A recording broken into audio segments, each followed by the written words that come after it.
नमस्कार विद्यार्थी मित्रांनो, विद्यानिकेतन अकॅडमीच्या प्लॅटफॉर्मवरती तुमचं सर्वांचं स्वागत आहे।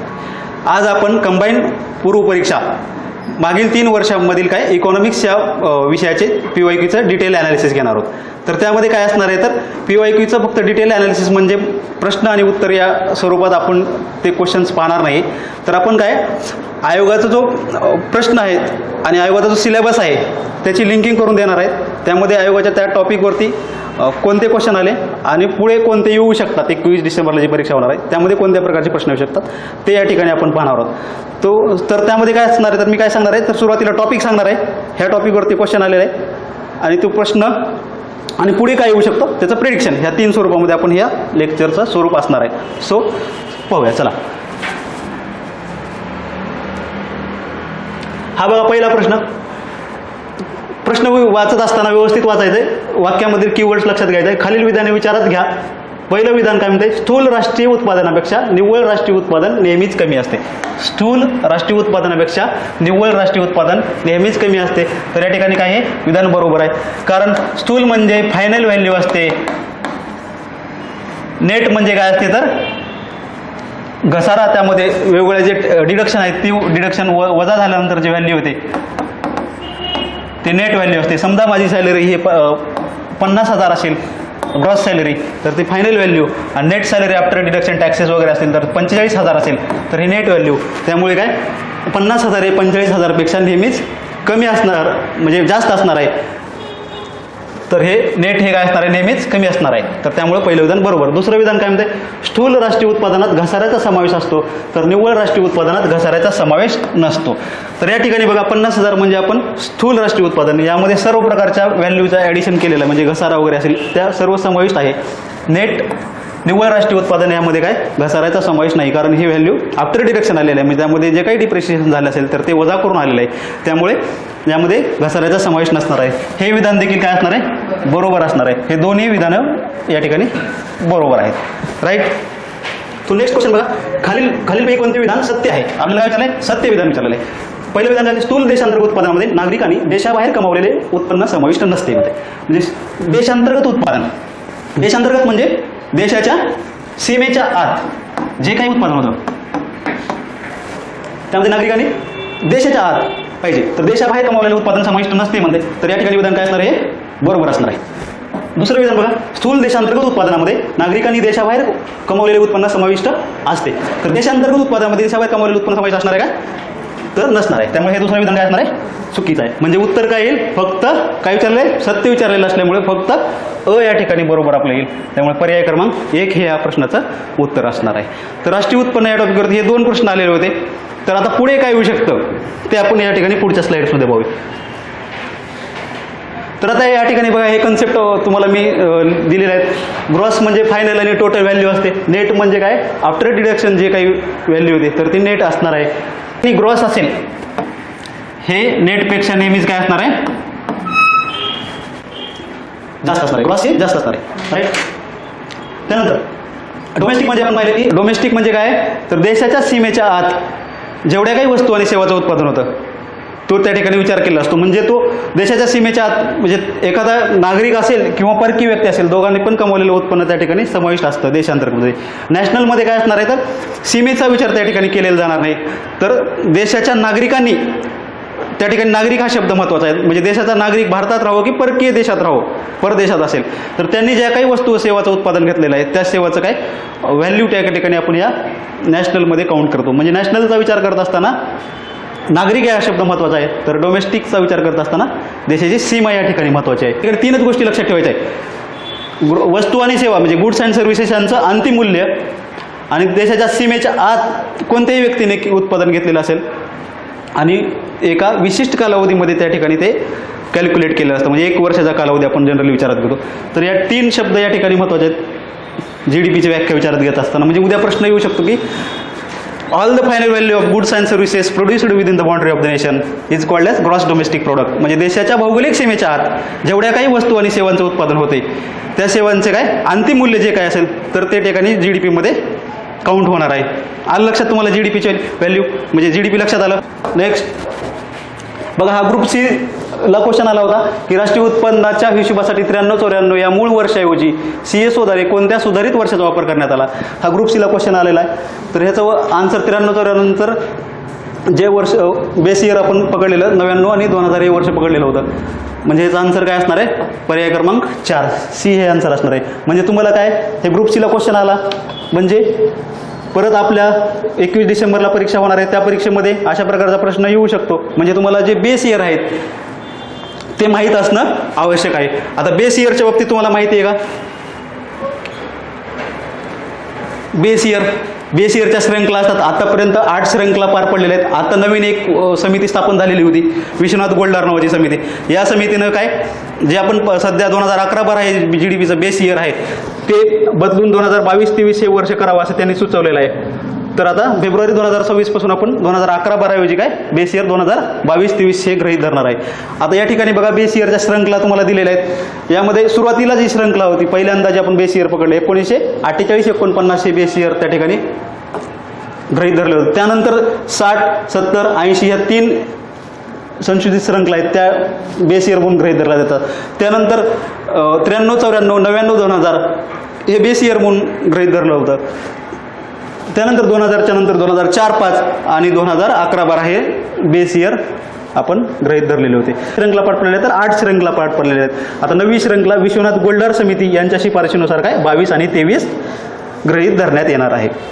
सो त्यानंतर अजून एक प्रेडिक्शन टॉपिक आपण पुढे पाहू की राष्ट्रीय उत्पन्न मापन समिती 4 ऑगस्ट 1949 कोणाच्या अध्यक्षतेखाली PC मालनोबिस यांच्या अध्यक्षतेखाली ही समिती स्थापन झाली होती. त्याचे अध्यक्ष ते होते. तर सदस्यामध्ये गाडगीळ आणि VKRV राव हे होते. त्यांनी 2 अहवाल दिले होते. एक प्रथम अहवाल 1951 साली दिला होता आणि द्वितीय अहवाल 1954 साली दिला होता. म्हणजे यावर प्रश्न येऊ शकतो. यांनी कोणतं आधारभूत वर्ष गृहीत धरलं होतं तर 1948-49 हे आधारभूत वर्ष गृहीत धरलं. म्हणजे पहिलं वर्ष कोणतं असणार आहे, पहिलं बेस इयरची श्रृंखला 48-49 असणार आहे. हा प्रश्न देखील विचारला जाऊ शकतो. तर यांनी काय त्यावेळेस यांनी कॅल्क्युलेट केलं होतं की देशाचं आपलं राष्ट्रीय उत्पन्न असं 8650 कोटी रुपये आहे आणि दरडी उत्पन्न 246 रुपये आहे. राईट. आणि राष्ट्रीय उत्पन्न मापनाच्या किती पद्धती आहेत, 3 पद्धती आहेत ॲक्च्युली. तर आपण उत्पन्न मापत असताना 2च पद्धतीचा आपण वापर करतो, उत्पादन पद्धती आणि उत्पन्न पद्धती. तिसरी पद्धत जी आहे ते खर्च पद्धत, त्या ठिकाणी आपण ती गृहीत धरत नाही. राईट. तर आपण राष्ट्रीय उत्पन्न मापन करत असताना 2च पद्धतीने उत्पन्न काढत असतो. त्यानंतर नेक्स्ट बघा, नेक्स्ट टॉपिक आहे इंडेक्सवरती क्वेश्चन आलेला आहे. राईट. तर इंडेक्स बघा, हा क्वेश्चन 2023 साली हा क्वेश्चन आलेला आहे. या मानवी विकास निर्देशांक म्हणजे काय, ह्युमन डेव्हलपमेंट इंडेक्स. त्यामध्ये बहुआयामी निर्देशांक म्हणजे काय, मल्टी डायमेन्शनल पॉवर्टी इंडेक्स. हा जो आहे यामध्ये किती आयाम त्यांनी सांगितले, 3 आयाम प्रतिबंधित होतात असं विचारलं. तर ते खाली कोणते आपल्याला विचार करायचा, आरोग्य, उत्पन्न नाही आहे, शिक्षण आणि राहणीमान या 3 आयामाचा MPI कॅल्क्युलेट करत असताना विचार केलेला असतो. त्यामुळे आपला आन्सर काय असणार आहे, अ, क, ड या ठिकाणी आन्सर असणार. त्यानंतर नेक्स्ट प्रश्न बघा, 2024 साली अगोदर क्वेश्चन काय आला होता लक्षात बघा. 23 साली काय आलेला, MPI वरती क्वेश्चन आलेला होता. MPI काय विचारले, डायमेन्शन्स विचारले होते. राईट. 3 डायमेन्शन, आरोग्य, शिक्षण आणि राहणीमान. तर नेक्स्ट 24 साली बघा काय क्वेश्चन आलेलं आहे, मानवी गरिबी निर्देशांकाच्या जागी बहुआयामी निर्देशांकाची संकल्पना मांडण्यात आली. म्हणजे काय, हा जो गरिबी निर्देशांक आहे ह्युमन पॉवर्टी इंडेक्स, याच्याऐवजी आपण MPI multi dimensional poverty index हा आणलेला होता. तर तो कधी आणलेला होता हा प्रश्न विचारलेला आहे. 1997 मध्ये हा HPI डिक्लेअर झालेला होता आणि 2010ला MPI त्या ठिकाणी आलेला आहे. म्हणजे तुम्हाला लक्षात आलं काय, तर 23 साली इंडेक्सवरती MPI वरती क्वेश्चन आलेला होता.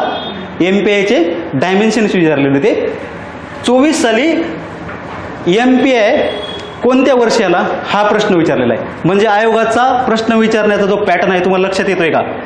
23 साली काय विचारलेला, MPI वरती क्वेश्चन त्याचे डायमेन्शन विचारले आणि 24 साली विचारला MPI हा कोणत्या वर्षाला. राईट. तर आता पुढच्या वर्षी काय होऊ शकतो, 25ला जे 21 डिसेंबरला आहे, तर त्याचं आपण एक प्रेडिक्शन्स करूया, म्हणजे पाहूया. तर दरवर्षी काय होतं, UNDP नावाची संस्था आहे, ती संस्था HDR रिपोर्ट प्रदर्शित करत असतं, पब्लिश करते. HDR report, human development report. त्यांनी पहिल्यांदा 1990 पासून ह्युमन डेव्हलपमेंट इंडेक्स प्रकाशित करायला सुरुवात केली होती. ओके. त्यानंतर 1990 नंतर त्यांनी आता सध्याच्या 2025 पर्यंत त्यांनी रिपोर्ट प्रदर्शित केलेला आहे. त्यामध्ये 6 प्रकारचे इंडेक्स ते प्रकाशित करत असतात HDR मध्ये. त्यामध्ये काय असणार आहे? IHDI, GDI, MPI, GII आणि PHDI. हे 6 प्रकारचे रिपोर्ट दरवर्षी UNDP मार्फत पब्लिश होतात. तर HDI म्हणजे काय? ह्युमन डेव्हलपमेंट इंडेक्स 1990 पासून आला. यामध्ये HDIचे जे डायमेन्शन्स आहेत ते आरोग्य, शिक्षण आणि राहणीमान. ते या ठिकाणी 3 डायमेन्शन्स या ठिकाणी येणार आहेत. आरोग्य, शिक्षण, राहणीमान. IHDI, MPI आणि GI हे जे 3 इंडेक्स आहेत ते अगोदर सुरुवातीपासून परत नाही तर 2010 साली हे नव्यानं मांडण्यात आले. म्हणजे 2010 तुम्हाला माहीत असणं आवश्यक आहे. आता आपल्याला MPI वरती क्वेश्चन आलेला आपण पाहिला की 2010 साली आलेला आहे. आता जर उद्या GI आणि IHDI विचारलं हे कधी आले तर हे 2010 ला आलेलं आहे. राईट. HDI कधी आला म्हटलं तर 1990 साली आलेला आहे. या ठिकाणी असं लिहू शकतो मी 2010 ला हा आलेला आहे. GDI हा जो आहे 2014 ला नव्याने प्रकाशित झालेला आहे. हा 2010 साली आलेला आहे. हा 2010 साली आलेला आहे. आणि PHDI म्हणजे काय? Planetary adjustable HDI. हा 2020 साली आलेला आहे. आणि राज्यसेवा 2022, राज्यसेवा मुख्य परीक्षा 2022 साली हा प्रश्न विचारलेला होता की 2020 साली HDI रिपोर्टमध्ये नवीन कोणता निर्देशांक आलेला आहे? तर प्लॅनेटरी ॲडजस्टेबल HDI म्हणजे PHDI हा निर्देशांक या ठिकाणी विचारलेला होता. म्हणजे उद्या आपल्या गंगाच्या परीक्षेत हा प्रश्न देखील विचारला जाऊ शकतो किंवा इतर निर्देशांक आहेत ते देखील विचारले जाऊ शकतात. तर त्यामध्ये तुम्हाला हे डिटेल ॲनालिसिस म्हणजे डिटेल ज्याचे डायमेन्शन्स आहेत आणि इंडिकेटर्स आहेत ते पाहणं आवश्यक आहे. राईट. त्यामध्ये काय आता बघा आपण पाहूया. IHDI जो आहे जे इंडिकेटर्स HDI साठी वापरतो तेच निर्देशांक HDI जे वापरतात तेच या ठिकाणी IHDI मध्ये वापरले जातात. GDI मध्ये काय असणार आहे? सेम तेच असणार आहे. HDI मध्ये जे इंडिकेटर्स वापरतात तेच या ठिकाणी वापरणार आहेत. फक्त पुरुषांचा निर्देशांक डिवाइड करून काढलेला असतो. जेंडर डेव्हलपमेंट इंडेक्स आहे. MPI म्हणजे मल्टी डायमेन्शनल पॉवर्टी इंडेक्स. आपण ते पाहिलं. आरोग्य, शिक्षण, राहणीमान परत त्या ठिकाणी तेच आहेत. HDI मध्ये जे आहे फक्त काय ह्याच्यामध्ये जे इंडिकेटर्स आहेत छोटे छोटे त्यामध्ये थोडासा फरक आहे. जे मेन डायमेन्शन्स आहेत ते सेम आहेत. फक्त इंडिकेटर्स जे आहेत मध्ये ते थोडे चेंज आहेत ते तुम्ही पाहून घ्या किंवा आपण नेक्स्ट स्लाइडमध्ये पाहूया. नेक्स्ट GII म्हणजे जेंडर इनइक्वॅलिटी इंडेक्स. यामध्ये मात्र 3 वेगवेगळ्या प्रकारचे डायमेन्शन्स आहेत. त्यामध्ये आपण पुढे पुढच्या स्लाइड्समध्ये पाहूया. आणि प्लॅनेटरी ॲडजस्टेबल HDI मध्ये यामध्ये फक्त 2 गोष्टीचा विचार केलेला असतो. CO2 म्हणजे प्लॅनेटरी ॲडजस्टेबल इंडेक्स म्हणजे काय असणार आहे? तर जे आपल्या भावी पिढ्या पुढे येणार आहेत त्यांच्यासाठी आपण काही गोष्टी म्हणजे त्यांचे जे हक्क आहेत ते त्यांच्यासाठी ठेवते का बाधित म्हणजे त्यांना वापर करण्यासाठी. म्हणजे आज आपण किती वापरतोय आणि भविष्यात किती उपलब्ध राहणार आहे त्याचा एक समायोजित करून त्या ठिकाणी ॲडजस्ट करून हा इंडेक्स काढलेला असतो. त्यामध्ये CO2 इमिशन किती होते आणि कार्बन फुटप्रिंट म्हणजे आपण किती वापर करतोय त्या ठिकाणी याचा विचार होत असतो. म्हणजे हे जे इंडेक्स आहेत ते व्यवस्थितरित्या तुम्हाला माहीत असणं आवश्यक आहे पुढे येणाऱ्या कंबाईन पूर्व परीक्षेसाठी. नेक्स्ट स्लाइडमध्ये बघा हा MPI पण दिलेला आहे. MPIचं हा निर्देशांक 3 आयाम 10 निर्देशांकाद्वारे काढला जातो. त्यामध्ये आपण परीक्षेमध्ये विचारलेलं बघितलंय की आरोग्य, शिक्षण आणि जीवनमान म्हणजे राहणीमानाचा दर्जा या ठिकाणी विचार केलेला आहे. त्यामध्ये आरोग्यामध्ये 2 इंडिकेटर्स आहेत, पोषण आणि बालमृत्यू. शिक्षण यामध्ये शालेय वर्ष आणि बालक पटसंख्या म्हणजे उपस्थित किती आहे ते 2 गोष्टीचा या ठिकाणी विचार होतो. आणि जीवनमान दर्जामध्ये काय असणार आहे? मालमत्ता, वीज, पाणी, स्वच्छता, स्वयंपाकाचे इंधन आणि जमीन या 6 गोष्टीचा या ठिकाणी विचार केलेला असणार आहे. म्हणजे हे MPIचं हे इंडिकेटर्स आहेत. लक्षात आहे. त्याच्यानंतर नेक्स्ट क्वेश्चन आहे बघा. बँकिंग या टॉपिकवरती हा क्वेश्चन आहे. बँकिंग या टॉपिकवरती आयोग दरवर्षी एक क्वेश्चन विचारतात दिसते. 2022 साली हा क्वेश्चन आलेला आहे. काय क्वेश्चन बघा. ठेव विमा खालील विधाने विचारात घ्या. ठेव विमा आणि पत हमी महामंडळ सुधारणा कायदा संसदेने 2021 मध्ये काय मंजूर केला. म्हणजे हे जे ठेव विमा आणि पत हमी महामंडळ DIC म्हणजे आणि GIC नावाचं एक ठेव विमा आणि पत हमी महामंडळ असतं. त्याचा कायदा 2021 साली मंजूर केला. हे जनरल स्टेटमेंट आहे. ह्याच्यामध्ये चूक करण्यासारखं काही नाही. असं वाक्य आलं तर काय करायचं आहे आपल्याला ह्याच्यामध्ये बरोबर घ्यायचं आहे. ओके. जनरल स्टेटमेंट आहे त्यामध्ये विशेष काही दिलेलं नाही. ठेव विम्याचा हप्ता ठेवीदाराकडून वसूल केला जातो. आणि तिसरं विधान आहे ठेव विमा हप्ता सर्व विमाधारक बँकासाठी अनिवार्य आहे. राईट. तर आपल्याला विचारलं आहे खालीलपैकी कोणते विधाने योग्य आहेत. राईट. म्हणजे आता तुम्हाला माहिती आहे का, आपण जे बँकेमध्ये आपले जे पैसे जमा करत असतो, म्हणजे सेव्हिंग अकाउंट असेल किंवा करंट अकाउंट असेल किंवा FD असेल फिक्स्ड डिपॉझिट, त्या माध्यमातून आपण बँकेमध्ये पैसे जमा करत असतो. परंतु त्या पैशावरती जर एखादी बँक बुडाली तर ते आपल्या पैशाचं काही नुकसान होऊ नये म्हणून बँका काय करत असतात, बँका स्वतः म्हणजे गव्हर्नमेंटचा तसा नियमच आहे म्हणजे बँकिंगचा RBIचा, तर प्रीमियम म्हणजे इन्शुरन्स काढलेला असतो. म्हणजे आपण स्वतः काढतो का, तुम्ही कधी काढलाय का, आपण इन्शुरन्स त्याचा काढत नाही. आपण ज्यावेळेस बँकेमध्ये पैसे ठेवतो तर त्या पैशाचा विमा हा बँक ती स्वतः काढत असते. तर 5 लाख रुपयेपर्यंतची अट या ठिकाणी या ठेव विमा आणि विमा महामंडळ कायद्यामध्ये दुरुस्ती केलेली आहे.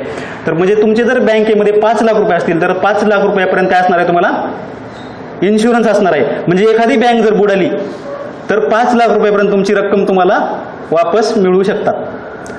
तर तो काय दुसरं विधान, ठेव विम्याचा हप्ता ठेवीदाराकडून वसूल केला जातो. आपण पैसे भरतो का, नाही भरत, त्यामुळे हे विधान चुकीचं आहे. ठेव विमा हप्ता सर्व विमाधारक बँकासाठी अनिवार्य आहे. तर हे विमाधारक बँकासाठी काय असणार आहे, अनिवार्य असणार आहे. त्यामुळे ऑप्शन म्हणजे काय असणार, A आणि C बरोबर, म्हणजे ऑप्शन क्रमांक 2 या ठिकाणी आन्सर असणार आहे. लक्षात येते का तुमच्या, ठेव विमा उपत विमा मंडळ का समजलं तुम्हाला. आपण किती लाखापर्यंतची इन्शुरन्स असते, त्यामध्ये 5 लाख रुपयेपर्यंत इन्शुरन्स असणार आहे. 5 लाख रुपयेपर्यंत म्हणजे समजा एखादी बँक बुडीत निघाली तर तुम्हाला 5 लाख रुपये तुमचे परत मिळू शकतात. परंतु 5 लाखाच्या वर असतील तर ते मिळू शकत नाहीत. राईट. Next question. नेक्स्ट बघा, 2022 सालीच हा क्वेश्चन आला होता. खालीलपैकी कोणता भारतीय रिझर्व्ह बँकेचा परिमाणात्मक मौद्रिक उपाय नाही. कोणाचा, रिझर्व्ह बँकेचा परिमाणात्मक मौद्रिक उपाय. तर त्यामध्ये काय बघा, परिमाणात्मक म्हणजे काय, संख्यात्मक आपण म्हणू शकतो.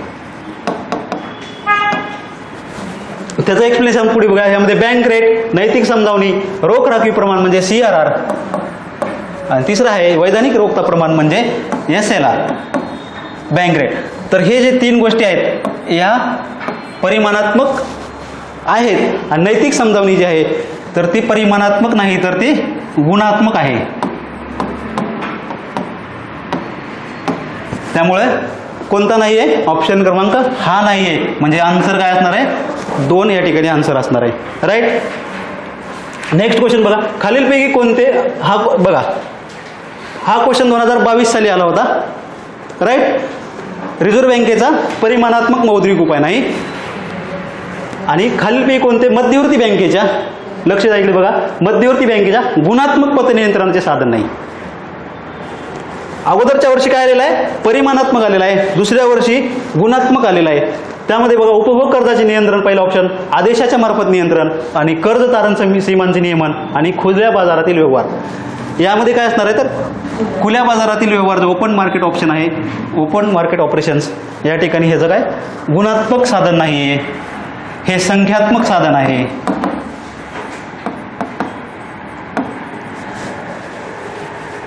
आणि हे बाकीचे 3 दिलेले आहेत ते गुणात्मक साधन आहेत. त्यामुळे काय ऑप्शन क्रमांक 4 हे आपलं आन्सर असणार आहे. म्हणजे तुमच्या लक्षात येते का की 2022 साली RBI दरवर्षी काय करत असतं, म्हणजे दर 2 महिन्याला त्यांची मॉनिटरी पॉलिसी जाहीर करत असतात. त्या मॉनिटरी पॉलिसीमध्ये पतनियंत्रण म्हणजे पैशाचं नियंत्रण, क्रेडिट कंट्रोल करण्यासाठी वेगवेगळ्या साधनांचा वापर करत असते. त्यामध्ये RBI 2 प्रकारचे साधनं वापर करत असतं. ते आपण पुढे पाहूया. RBI ची जी मॉनिटरी कंट्रोल पतनियंत्रणाचे साधन आहेत ते 2 आहेत. एक संख्यात्मक साधन आणि दुसरं आहे गुणात्मक साधन.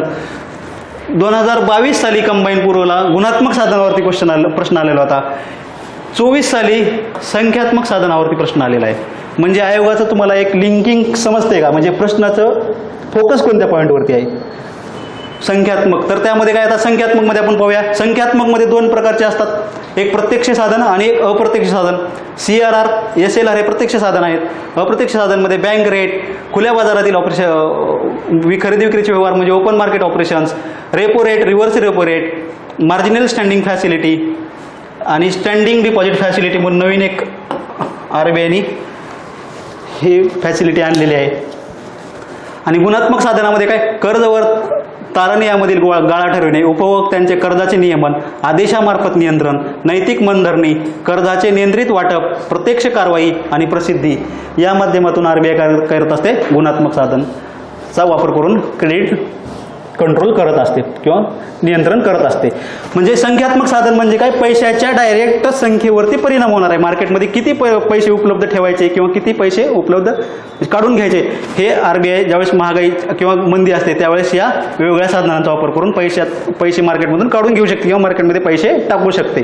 आणि दुसरं आहे गुणात्मक साधन, मार्केटमध्ये पैशाचा फ्लो कसा असला पाहिजे, कोणत्या क्षेत्राला कर्ज जास्त गेलं पाहिजे, कोणत्या क्षेत्राला गेलं नाही पाहिजे हे ठरवण्यासाठी RBI गुणात्मक साधनाचा वापर करत असते. म्हणजे तुम्हाला लक्षात, तर बघा पहिला आहे CRR म्हणजे काय, कॅश रिझर्व्ह रेशो. व्यापारी बँका हे काय करत असतात, त्यांच्या जेवढ्या काही सेव्हिंग आहेत बँकेमध्ये त्याच्या काय 3% रक्कम सध्या रेट आहे 3% NDTLच्या काय करत असतात, RBI कडे ठेवतात. ती काय असणार आहे, कॅशच्या स्वरूपात असणार आहे फक्त. त्यानंतर SLR स्टॅट्युटरी लिक्विडिटी रेशो हे 18% रेट आहे सध्या, तो NDTLच्या व्यापारी बँकेला त्यांच्याकडे जेवढी नेट डिमांड टाईम लाईबिलिटी आहे त्याच्या काय 18% रक्कम स्वतःकडे ठेवावी लागते. आणि ती रक्कम काय असणार आहे, कॅश, गोल्ड, गव्हर्नमेंट सिक्युरिटीज असतील किंवा बॉन्ड्स असतील त्या माध्यमातून काय स्वतःकडे ठेवावी लागते. त्यानंतर आहे रेपो रेट. रेपो रेट म्हणजे असा रेट की व्यापारी बँका ज्यावेळेस RBI कडून अल्पकालीन कर्ज म्हणजे ओव्हरनाईट कर्ज घेत असतात त्यावरती RBI काय व्यापारी बँकांना त्या रकमेवरती कर्ज व्याज लावत असते. तर तो व्याज म्हणजे काय, रेपो रेट. आणि रिव्हर्स रेपो रेट म्हणजे त्या उलट असणार आहे. तर रिव्हर्स रेपो रेट काय असणार आहे, ज्यावेळेस व्यापारी बँका ह्या RBIला कर्ज देतात त्यावर RBI हे व्यापारी बँकांना व्याज देत असते. तर तो व्याज दर म्हणजे काय असणार आहे, रिव्हर्स रेपो रेट. त्यानंतर आहे marginal standing facility. Marginal standing facility म्हणजे काय, तर ज्यावेळेस व्यापारी बँकांना आपत्कालीन कर्जाची गरज असते त्यावेळेस RBI काय करत असते, व्यापारी बँकांना या मार्जिनल स्टँडिंग फॅसिलिटीच्या सुविधेअंतर्गत कर्ज देत असते. राईट. त्यानंतर आहे SDF जी नवीन आता जी सुविधा आलेली आहे, standing deposit facility. Standing deposit facility काय आहे, तर RBIने स्वतःसाठी ही सुविधा आणलेली आहे. ज्यावेळेस RBIला मार्केटमधून कॅश बाहेर घ्यायचा असतो त्यावेळेस रिव्हर्स रेपो रेट आपल्याला जी कन्सेप्ट बघितली की RBI हे व्यापारी बँकांकडून पैसे घेत असते, कर्ज घेत असते, त्यावेळेस व्यापारी बँकांना RBIला काही सिक्युरिटी द्यावं लागतात रिव्हर्स रेपो रेट अंतर्गत. परंतु ही जी सुविधा आहे रिव्हर्स रेपो आणि SDF स्टँडिंग डिपॉझिट फॅसिलिटी हे दोन सेम आहेत. फक्त फरक काय आहे, तर RBIला व्यापारी बँकांना गव्हर्नमेंट सिक्युरिटी म्हणजे कुठल्याही प्रकारची सिक्युरिटी द्यायची आवश्यकता नाही. राईट. लक्षात आलं का, ही नवीन जी कॉन्सेप्ट आलेली आहे स्टँडिंग डिपॉझिट फॅसिलिटी. म्हणजे ही कोणासाठी सुविधा आहे, RBI साठी आहे. त्यावरती कुठल्याही प्रकारचं तारण RBIला द्यायची गरज नाही. रिव्हर्स रेपो रेट देखील RBI कर्ज घेत असते व्यापारी बँकाकडून, त्यावरती तारण देत असतं, परंतु यावरती तारण देण्याची आवश्यकता नाही. लक्ष देते का हे दोन गोष्टी. त्यानंतर ओपन मार्केट ऑपरेशन्स आहे, प्रश्न विचारला जाऊ शकतो. म्हणजे मागच्या 2 वर्षी जर पाहिलं हा गुणात्मक साधनावरती आला, त्याच्या अगोदरच्या वर्षी संख्यात्मक साधनावरती आलेला होता. तर आता काय होऊ शकतो, ह्या कॉन्सेप्टवरती प्रश्न विचारला जाऊ शकतो. राईट.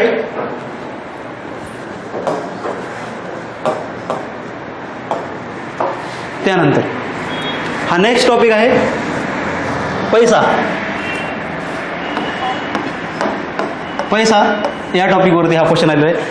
तर बघा 2021-22 दरम्यान M3 मध्ये डॅश समावेश आहेत.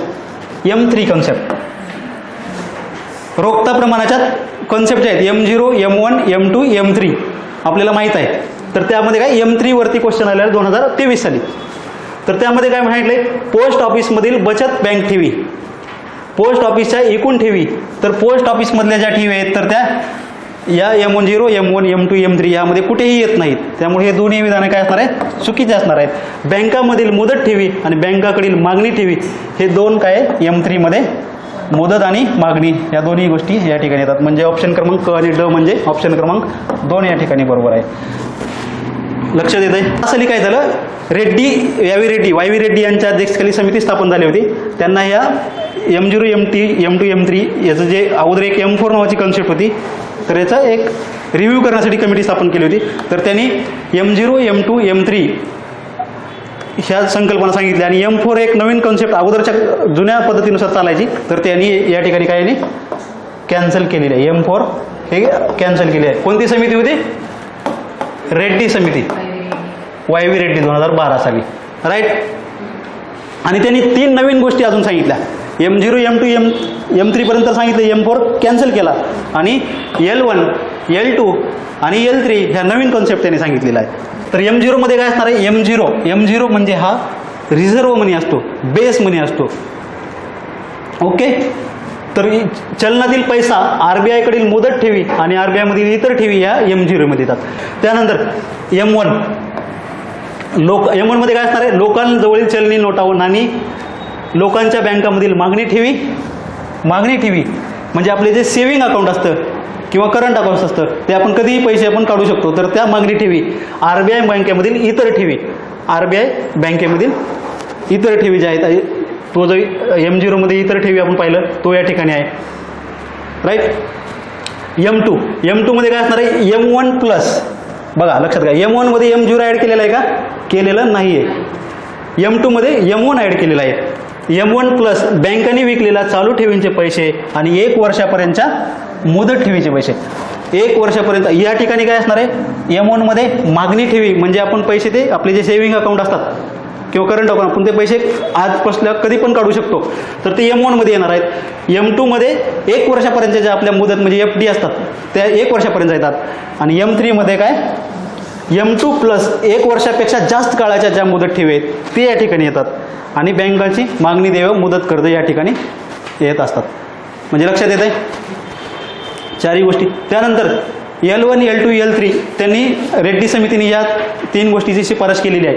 त्यामध्ये L1 मध्ये काय येतं, M3 या ठिकाणी ॲड केलेला आहे. प्लस काय, पोस्ट ऑफिसमधील संपूर्ण ठेवी. आपल्या प्रश्नामध्ये आलं होतं का, पोस्ट ऑफिसमधील ठेवी कुठे आहेत, त्या L1 मध्ये आहेत.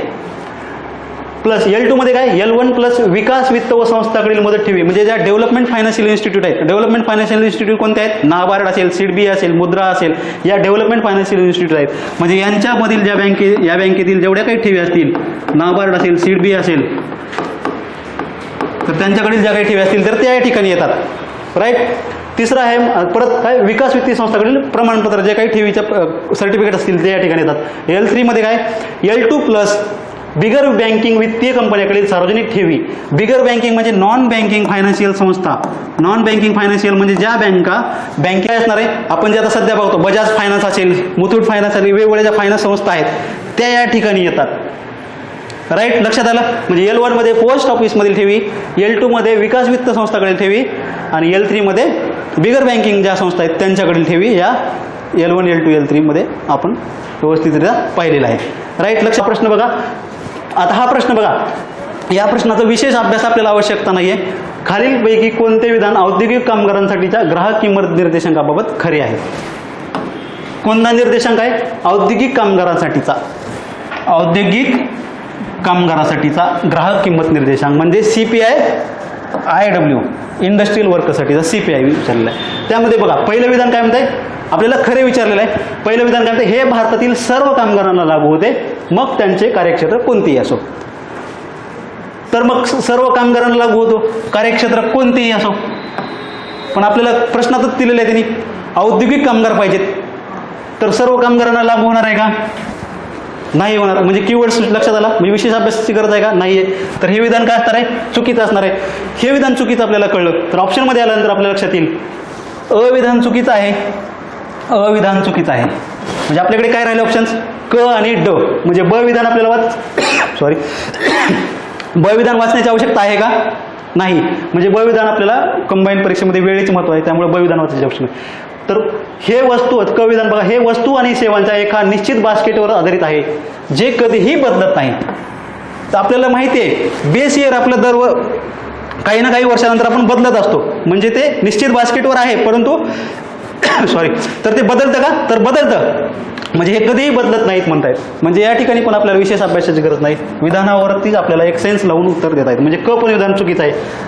म्हणजे राहिला प्रश्न फक्त ड, या ठिकाणी डायरेक्ट आपण ऑप्शनकडे जाऊ शकतो. म्हणजे आपल्या 2 विधानावरूनच या प्रश्नाचं उत्तर निघालेलं आहे. राईट. तर आपण पाहूया ते दुसरं वाक्य काय होतं, केवळ किमान वेतन निश्चित करण्यासाठी वापरलं जातं. तर हे केवळ किमान वेतन निश्चित करण्यासाठी वापरलं जातं का? तर नाही आहे. किमान वेतन नाही तर महागाई भत्ता किंवा त्यांचं जीवनमान ठरवण्यासाठी देखील या निर्देशांकाचा वापर होतो. तर त्यामध्ये केवळ हा शब्द कीवर्ड या ठिकाणी महत्त्वाचा आहे, त्यामुळे हे पण विधान चुकीचं आहे. आणि शेवटचं विधान, औद्योगिक कामगारांना वाजवी वेतन मिळून त्यांचे जीवनमान, म्हणजे फक्त वेतन नाही तर वेतन आणि त्यांचे जीवनमान, महागाई भत्ता किंवा त्यांचे जीवनमान चांगले राहण्यास हे मदत करतं. त्यामुळे विधान ड बरोबर आहे, म्हणजे ऑप्शन क्रमांक 3 या ठिकाणी बरोबर आहे. म्हणजे अशा प्रकारचे प्रश्न आले. प्रश्न तर बघा, इंडेक्स त्याचं आता प्रेडिक्शनचं काय? आता इंडेक्समध्ये काय? आता प्राइस इंडेक्स आहेत, किमती निर्देशांक. किमती निर्देशांकात 3 बेसला मोजला जातो. एक प्रोडक्शन लेवलला मोजला जातो, म्हणजे एखाद्या वस्तूचं उत्पादन घेतल्यानंतर त्या वस्तूच्या उत्पादनास किती खर्च आला तर त्याची किंमत काढण्यासाठी हा प्रोडक्शन इंडेक्स मोजतो. होलसेल लेवलला, म्हणजे मार्केटमध्ये ती एखादी वस्तू आल्यानंतर त्याची होलसेल प्राईस किती आहे तर ते काढण्यासाठी होलसेल लेवलला एक इंडेक्स मोजला जातो. आणि रिटेलर म्हणजे ग्राहक लेवलला, म्हणजे मार्केटमध्ये ज्यावेळेस ग्राहक एखादी वस्तू घेत असतो त्या वस्तूची किंमत किती आहे त्याचा इंडेक्स तो त्या ठिकाणी, म्हणजे त्याची व्हॅल्यू त्या ठिकाणी काढलेली असते. तर तो काढण्यासाठी वेगवेगळे इंडेक्स. तर आता बघा, प्रोडक्शन लेवलला PPI नावाचा इंडेक्स आहे, प्रोडक्शन इंडेक्स. तर तो हा अजून आपल्याकडे मोजला जात नाही, तर तो प्रस्तावित आहे. गोलदार समितीने शिफारस केलेली आहे प्रोडक्शन इंडेक्सची, आणि रमेशचंद्र समितीने केली आहे इंडेक्सची PPIची शिफारस केलेली आहे. अजून तो आपल्याकडे मोजला जात नाही, प्रस्तावित आहे. तर तो हा WPIच्या जागी रिप्लेस करण्याचा त्यांचा विचार आहे. राईट. होलसेल लेवलला जो इंडेक्स आहे, होलसेल प्राईस इंडेक्स, तो या ठिकाणी मोजला जातो. त्यामध्ये होलसेल लेवलला जो त्यासाठीचं बेस इयर 2011-12 होतं सौमित्रा चौधरी यांच्या समितीच्या शिफारशीनुसार. आणि 2022-23 हे नवीन आता प्रस्तावित वर्ष आहे, जे की GDPचं पण आपण प्रस्तावित वर्ष 2022-23 घेणार आहे. WPIचं पण काय 2022-23 हे वर्ष आपण या पुढे आता कॅल्क्युलेट करताना विचारात घेणार आहे. तर ते कोणत्या समितीच्या शिफारशीनुसार आलेलं आहे? WPIचं रमेशचंद नावाची समिती आहे, त्यांनी ही शिफारस केलेली आहे. तर प्रश्न असा येऊ शकतो की WPIच्या ऐवजी कोणता इंडेक्स प्रस्तावित आहे? तर PPI. राईट. तर त्यानंतर कंबाईंड इंडेक्स, म्हणजे तो अर्बन आणि रुरलसाठी मोजला जातो. CPI रुरल आणि CPI अर्बन. CPI IW हा प्रश्न आलेला होता इंडस्ट्रियल वर्करसाठीचा, त्यांचा महागाई भत्ता ठरवण्यासाठी विचार केला जातो. CPI ॲग्रिकल्चर लेबरसाठी आहे, त्यांचा मजुरी दर ठरवण्यासाठी ॲग्रिकल्चर लेबर असतील, आणि रुरल लेबर जर असतील त्यांच्यासाठीचा CPI RL हा इंडेक्स CPIमध्ये काढला जातो. आणि CPIचं जे बेस इयर आहे ते 2012 होतं, म्हणजे आणि आता प्रस्तावित विश्वनाथ गोल्डार समितीने काय सांगितलेलं आहे? 2024 हे वर्ष सांगितलेलं आहे. विश्वनाथ गोल्डार समिती महत्त्वाची आहे. GDPचं वर्ष 2022-23 सांगितलं आहे, CPIचं वर्ष आधारभूत वर्ष 2024 हे सांगितलेलं आहे. राईट. म्हणजे यावरती आता बघा, या इंडेक्सवरती प्रश्न विचारला जाऊ शकतो. आता WPIवरती जर त्यांना प्रश्न विचारायचा असेल तर त्यामध्ये WPIचे डायमेन्शन्स यावरती प्रश्न विचारला जाऊ शकतो, म्हणजे शक्यता आहे. WPI 3 डायमेन्शनवर विचारलं म्हणजे आधारित आहे. एक आहे प्राथमिक वस्तू, दुसरी आहे इंधन, आणि तिसरी आहे मॅन्युफॅक्चरिंग गुड्स म्हणजे उत्पादित वस्तू. या 3 डायमेन्शनच्या आधारावरती WPI कॅल्क्युलेट केला जातो. म्हणजे कोणत्या कोणत्या गोष्टी आहेत WPIमध्ये मोजत असताना? एक आहे प्राथमिक वस्तू, दुसरं आहे इंधन, आणि तिसरं आहे उत्पादित वस्तू. राईट.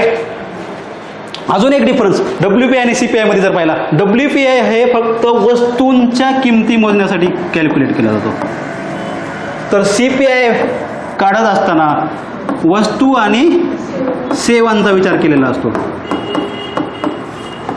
राईट. ह्या दोन्ही गोष्टी तुम्हाला माहीत असणं आवश्यक आहे. त्यानंतर नेक्स्ट बघा, आता सार्वजनिक वित्त. सार्वजनिक वित्त या टॉपिकवरती सर्वात जास्त क्वेश्चन आयोग विचारताना दिसत आहे.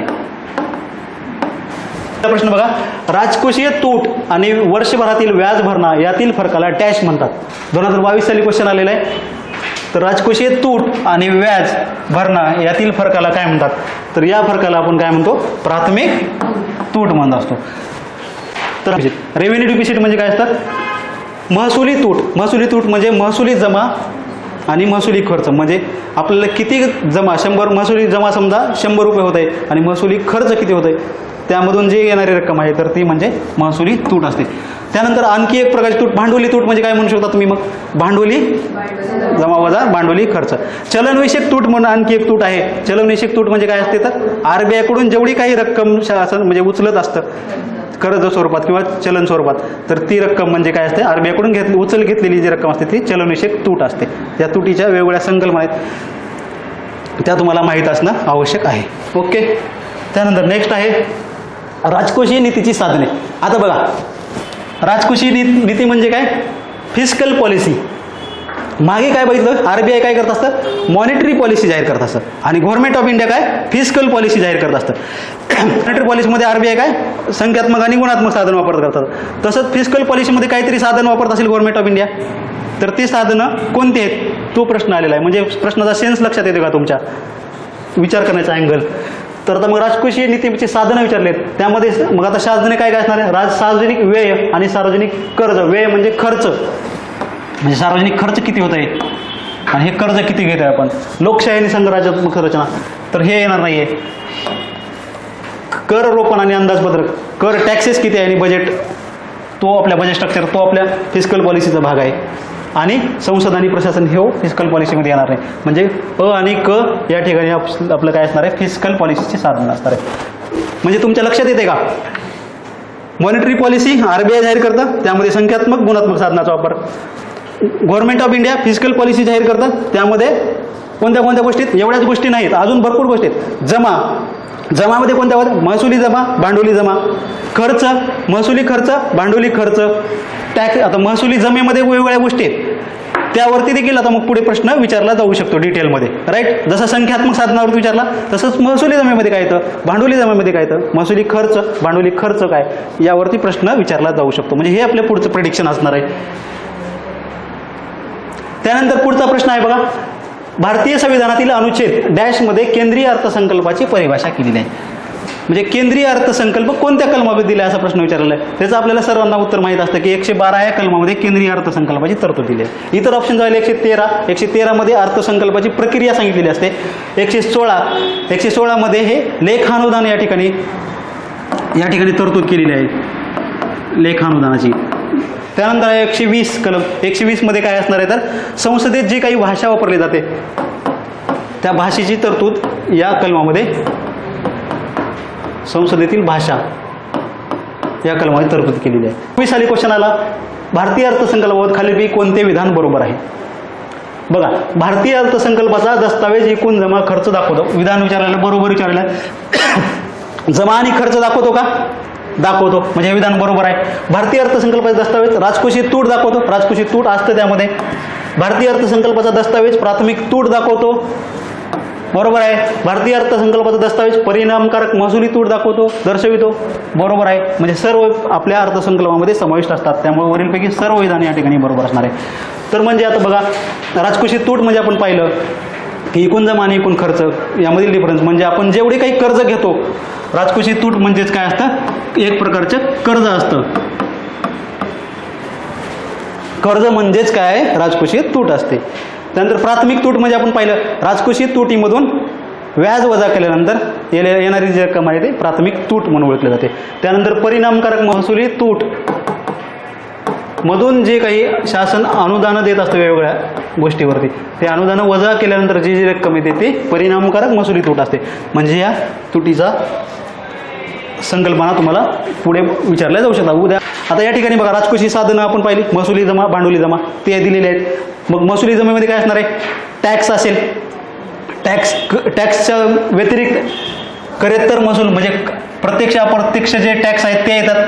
करेत्तर महसूल असतील ते येतात. त्यानंतर शासनाला जे मिळणारे व्याज आहे, नफा, लाभांश स्वरूपात जो काही मिळतो तो या ठिकाणी येणार आहे. त्यानंतर चलन नाण्यातून मिळणारा राजकोषीय नफा. त्यानंतर ज्या वेगवेगळ्या गोष्टी आहेत त्या तुम्ही व्यवस्थितरित्या पाहून घ्या, त्या विचारल्या. त्याच प्रकारे भांडवली जमामध्ये काय असणार आहे तर शासनाला मिळणारे जे काही कर्ज, बिगर कर्ज जमा असेल, या गोष्टीचा या ठिकाणी समावेश यामध्ये होत असतो. त्या आता गोष्टी व्यवस्थित दिलेल्या आहेत, त्या तुम्ही पाहून घ्या. ओके.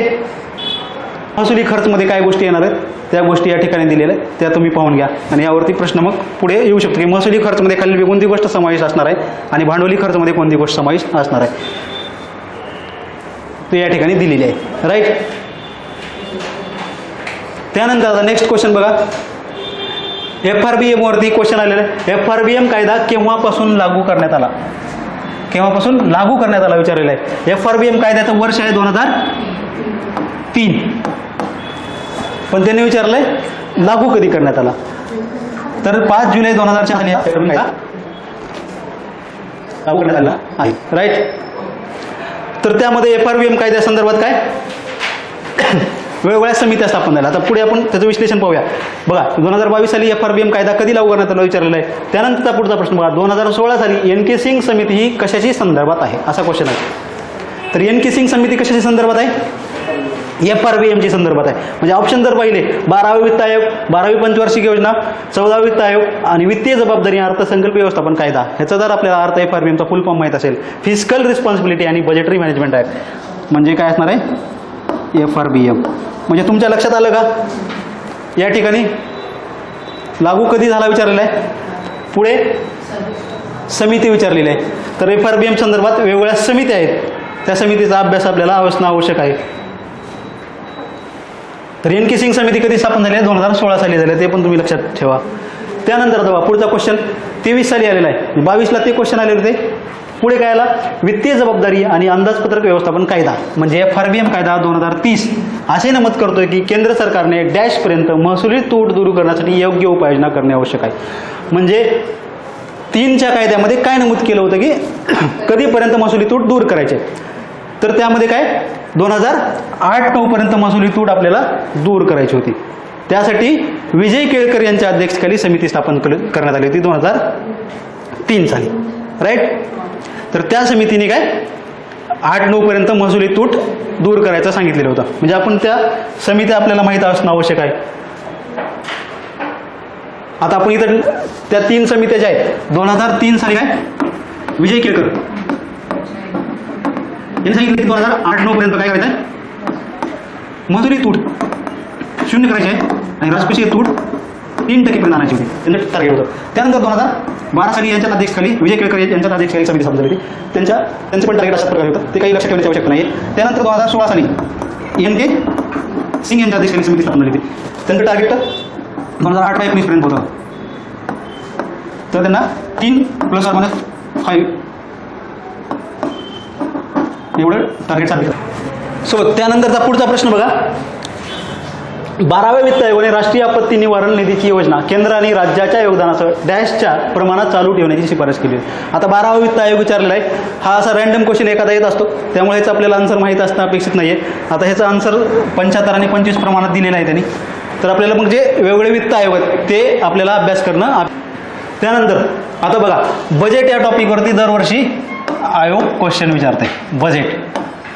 बजेट जे गव्हर्नमेंट ऑफ इंडिया दरवर्षी काय फेब्रुवारीमध्ये बजेट जाहीर करतात, त्यावरती एक क्वेश्चन विचारते. आता हा 23 साली हा क्वेश्चन आलेला बघा. 23-24च्या अर्थसंकल्पात खालीलपैकी कोणते प्राधान्यक्रम आहेत असा क्वेश्चन विचारलेला आहे. आता आपल्याला ह्याचं एक्सप्लेनेशन बघण्यात मजा नाही आहे, कारण आता बजेट नवीन आलेलं आहे. ते फक्त आपण हा याचा पॅटर्न समजून घेतोय. 23-24 साली कोणते प्राधान्यक्रम आहेत असा क्वेश्चन आलेला आहे. पुढे बघा आता 23 साली हा क्वेश्चन आला. 2024ला काय आलेलं आहे? 23-24च्या अर्थसंकल्पाबाबत खालीलपैकी कोणते विधान बरोबर आहे. म्हणजे क्वेश्चनचा पॅटर्न लक्षात आला. म्हणजे बजेटवरती एक क्वेश्चन विचारते आयोग. भरडधान्यास आता ह्यामध्ये एक्सप्लेनेशन करण्याची गरज नाही आहे. म्हणजे तुम्ही त्याचा आन्सर एक्सप्लेनेशन आपल्याला पुढे लगेच हा as it is copy paste किंवा याचा डेटा कॉपी पेस्ट होणार नाही. तर तुम्हाला काय ह्याच्यावरून समजतं की बजेटवरती एक क्वेश्चन विचारते. म्हणजे आता जो 25-26 साली मागच्या फेब्रुवारीमध्ये जो प्रकाशित झालेला बजेट आहे तो अभ्यास करणं आवश्यक आहे. त्यामध्ये आता 1-2 दिवसामध्ये तुम्हाला एक PDF मी तुम्हाला कलरफुल PDF आहे व्यवस्थित नोट्स काढून त्यात तुम्हाला प्रोव्हाइड करेल आपल्या टेलिग्राम चॅनलवरती, किंवा त्याच्यावरती जर वाटलं तर 1 तासाचं आपल्याला लेक्चर पण ठेवता येईल बजेटवरती, कारण त्यावरती एक क्वेश्चन विचारताना आयोग दिसते. राईट. म्हणजे 25-26 बजेट तुम्ही व्यवस्थितरित्या करणं आवश्यक आहे. ओके. त्यानंतर बघा 2022ला राष्ट्रीय लोकसंख्या धोरण 2000चे उद्दिष्ट नाही असा क्वेश्चन विचारला आहे. लोकसंख्या धोरणावरती क्वेश्चन आलेला आहे. त्यामध्ये पहिलं विधान काय ते बालमृत्यूचे प्रमाण कमी करणे हे त्या ठिकाणी आहे. सार्वत्रिक लसीकरण त्या धोरणाचा भाग होता. गरीब मुलांसाठी मध्यान्ह भोजन योजना आणि 2 मुलांचे लहान कुटुंब स्वीकारण्यास प्रोत्साहन, म्हणजे हम दो हमारे दो, हे आपण ते लोकसंख्या धोरणामध्ये जाहीर केलेलं आहे. त्यामुळे हे तिन्ही बरोबर आहेत. उद्दिष्ट नाही विचारले. मध्यान्ह योजना, भोजन योजना, MD मिड डे मील जी स्कीम आहे ती काय या धोरणाचा भाग नाही. मिड डे मील स्कीम ही 1995 साली 15 ऑगस्ट 1995 साली जाहीर करण्यात आले. शाळेमधील आपले जे 1ली ते 8वीपर्यंत बालकांचं पोषण वाढवण्यासाठीचं किंवा त्यांची उपस्थिती एनरोलमेंट वाढवण्यासाठी आपण मिड डे मील स्कीम ही चालू केलेली होती. त्यामुळे हे काय असणार आहे, या लोकसंख्या धोरणाचा भाग असणार नाही. त्यानंतर नेक्स्ट बघा 2022 परत ग्रामीण भागातील लोकसंख्या सतत कमी होत आहे. कारण आता त्यांनी प्रश्न विचारला, ग्रामीण भागातील लोकसंख्या कमी होत आहे. तर ऑप्शन 1 ग्रामीण भागातील जन्मदर कमी आहे. जन्मदर ग्रामीण भागात कमी आहे का, तर नाही आहे, तर हे चुकीचं आहे. ग्रामीण भागातून शहराकडे स्थलांतर होते हे एक कारण लोकसंख्या कमी होण्याचं आहे. त्यानंतर ग्रामीण भागात रोजगार उपलब्धता कमी आहे. रोजगार उपलब्धता कमी आहे हे विधान काय चुकीचं आहे. ग्रामीण भागात रोजगार उपलब्धता कमी आहे, परंतु त्याच्यामुळे डायरेक्ट लोकसंख्या कमी होण्यामध्ये येणार नाही आहे. ग्रामीण भागात मृत्यूदर जास्त असतो, तर हे विधान देखील यामुळे काय एवढा इम्पॅक्ट पडत नाही. त्यामुळे काय असणार आहे, फक्त ब विधान या ठिकाणी जे आहे ते या लोकसंख्या ग्रामीण भागातील लोकसंख्या कमी होण्यामागे आहे. त्यानंतर नेक्स्ट क्वेश्चन बघा 24 साली, ह्यात 23 साली काय आलेलं आहे, ग्रामीण भागातील लोकसंख्या सतत कमी होत आहे, कारण विचारलेलं आहे. म्हणजे तुम्हाला सेन्स प्रश्न काय आहे त्याचं कारण विचारलंय. पुढे काय क्वेश्चन आलेलं बघा, भारतीय लोकसंख्येच्या अभ्यासात सतत बदलणारे 3 प्रमुख घटक. म्हणजे अगोदर विचारलंय ग्रामीण भागात लोकसंख्या कमी होत आहे, आणि इथं विचारलंय सतत बदलणारे 3 प्रमुख घटक विचारले. सतत बदलणारे 3 प्रमुख घटक म्हणजे आता बघा पुढे त्यामध्ये ऑप्शन काय, जन्मदर, माता मृत्यूदर, स्थलांतर. जन्मदर, मृत्यूदर, अर्भक मृत्यूदर. जन्मदर, मृत्यूदर आणि स्थलांतर. जन्मदर, माता मृत्यूदर आणि अर्भक मृत्यूदर. तर यामध्ये काय माता मृत्यूदर हे बदलतंय, परंतु प्रमुख घटक नाही, याची संख्या ही कमी असते माता मृत्यूदर. जन्मदर, मृत्यूदर, अर्भक मृत्यूदर या ठिकाणी येत आहे. हे पण सतत बदलतं, परंतु त्याच्यामध्ये काय असणार आहे, संख्या खूप कमी असणार आहे, प्रमुख घटक असणार नाही आहे. जन्मदर, मृत्यूदर आणि स्थलांतर हे 3 प्रमुख घटक या ठिकाणी आहेत, ज्यामुळे जास्त प्रमाणात इम्पॅक्ट लोकसंख्येवरती पडत असतो. जन्मदर, माता मृत्यू, परत या ठिकाणी माता मृत्यू आणि अर्भक मृत्यू, हे जे बाकीचे घटक आहे MMR असेल किंवा IMR, यामध्ये लोकसंख्येमध्ये बदल होतो, परंतु कमी प्रमाणात होतो, त्यामुळे ते प्रमुख घटकामध्ये येत नाहीत. जन्मदरामुळे जास्त प्रमाणात लोकसंख्या बदलते, मृत्यूदरामुळे बदलते आणि स्थलांतरामुळे काय असणार आहे, लोकसंख्या बदलते. त्यामुळे ऑप्शन क्रमांक 3 या ठिकाणी येणार आहे. म्हणजे प्रश्न बघा, मागचा प्रश्न ग्रामीण भागातील लोकसंख्या बदलते कारण विचारलेलं, या ठिकाणी लोकसंख्या सतत बदलते त्याचे कारण घटक कोणते विचारलेले आहे. पुढे प्रश्न बघा, मृत्यूदर कमी होण्याची खालीलपैकी कोणते कारण आहे. म्हणजे परत प्रश्न कारणावरती, म्हणजे प्रश्नाचा सेन्स काय, कारण कॉन्सेप्च्युअल प्रश्न विचारतायत. मृत्यूदर कमी का होतो विचारते, म्हणजे उद्या विचारतील जन्मदर का वाढतोय, जन्मदर आपल्याकडे कमी होते का, असे वेगवेगळे जे कॉन्सेप्च्युअल प्रश्न आहेत त्या अँगलने आपल्याला अभ्यास करणं आवश्यक आहे. त्यामध्ये प्रश्न पुढे काय आलेला आहे बघा, ऑप्शन बघा, महामारी नियंत्रणामुळे काय असणार आहे, मृत्यूदर कमी होतोय, हे बरोबर आहे. आरोग्याच्या सुविधा वाढल्या तर हे कमी होऊ शकतो. मलेरिया आणि क्षयरोगाच्या घटनामध्ये घट झालेला आहे, त्यामुळे देखील मृत्यूदर कमी होऊ शकतो. एकत्र कुटुंब पद्धती, शिक्षणाचा विस्तार आणि साक्षरतेतील वाढ, तर एका ठिकाणी येणार नाही. आणि चौथा ऑप्शन आहे शिक्षणाचा विस्तार आणि साक्षरतेतील वाढ. शिक्षण वाढलं आणि साक्षरता वाढली तर लोकांमध्ये जनजागृती होऊन काय होणार आहे, ते ॲटोमॅटिकली मृत्यूदर कमी होण्याची शक्यता आहे. म्हणजे ऑप्शन काय येणार आहे, A, B, D या ठिकाणी पर्याय क्रमांक 4 या ठिकाणी योग्य उत्तर येईल. त्यानंतर नेक्स्ट बघा, आता या ठिकाणी मी राष्ट्रीय लोकसंख्या धोरण दिलेलं आहे, त्यावरती प्रश्न आता येऊ शकतो. राष्ट्रीय लोकसंख्या धोरणामध्ये 3 उद्दिष्ट ठेवलेले होते. एक आहे 2000चं धोरण आहे, 2002 हे अल्पकालीन तातडीचं उद्दिष्ट होतं, 2010 अल्पकालीन उद्दिष्ट आपण साध्य करायचं ठरवलं होतं, आणि 2045 स्थिर लोकसंख्या करायची आपल्याला, हे त्याचं अल्टिमेट एम आहे. आणि हा प्रश्न आता मागच्या कोणत्या तरी परीक्षेमध्ये विचारलेला आहे की स्थिर लोकसंख्या 2000च्या धोरणात कधीपर्यंत साध्य करायचं आहे. 2045 हे वर्ष महत्त्वाचं आहे. जे 2010पर्यंत आपल्याला साध्य करायचं होतं अल्पकालीन उद्दिष्टे ती या ठिकाणी दिलेले आहेत. त्यामध्ये काही शिशु मृत्यूदर 30पर्यंत आपल्याला 1000 मागे साध्य करायचा आहे. माता मृत्यूदर 1 लाख लोकसंख्येमागे किती करायचा आहे, 100 करायचा आहे आपल्याला, या ठिकाणी 100 आहे. त्यानंतर 2 मुलांच्या छोट्या कुटुंबात प्रचार म्हणजे हम दो हमारे दो हे उद्दिष्ट आहेत. सुरक्षित गर्भपात सुविधामध्ये वाढ करणे, 14 वर्षापर्यंतच्या मुलांना मोफत शिक्षण, सक्तीचे व मोफत शिक्षण, एड्स संबंधी माहिती उपलब्ध करून देणे, मुलींचे लग्न 18च्या आत न होऊ देता 20पर्यंत पूर्ण झाल्यानंतर करण्यास मान्यता देणे आणि 80% प्रसूतीसाठी प्रशिक्षित स्टाफचा उपयोग करणे.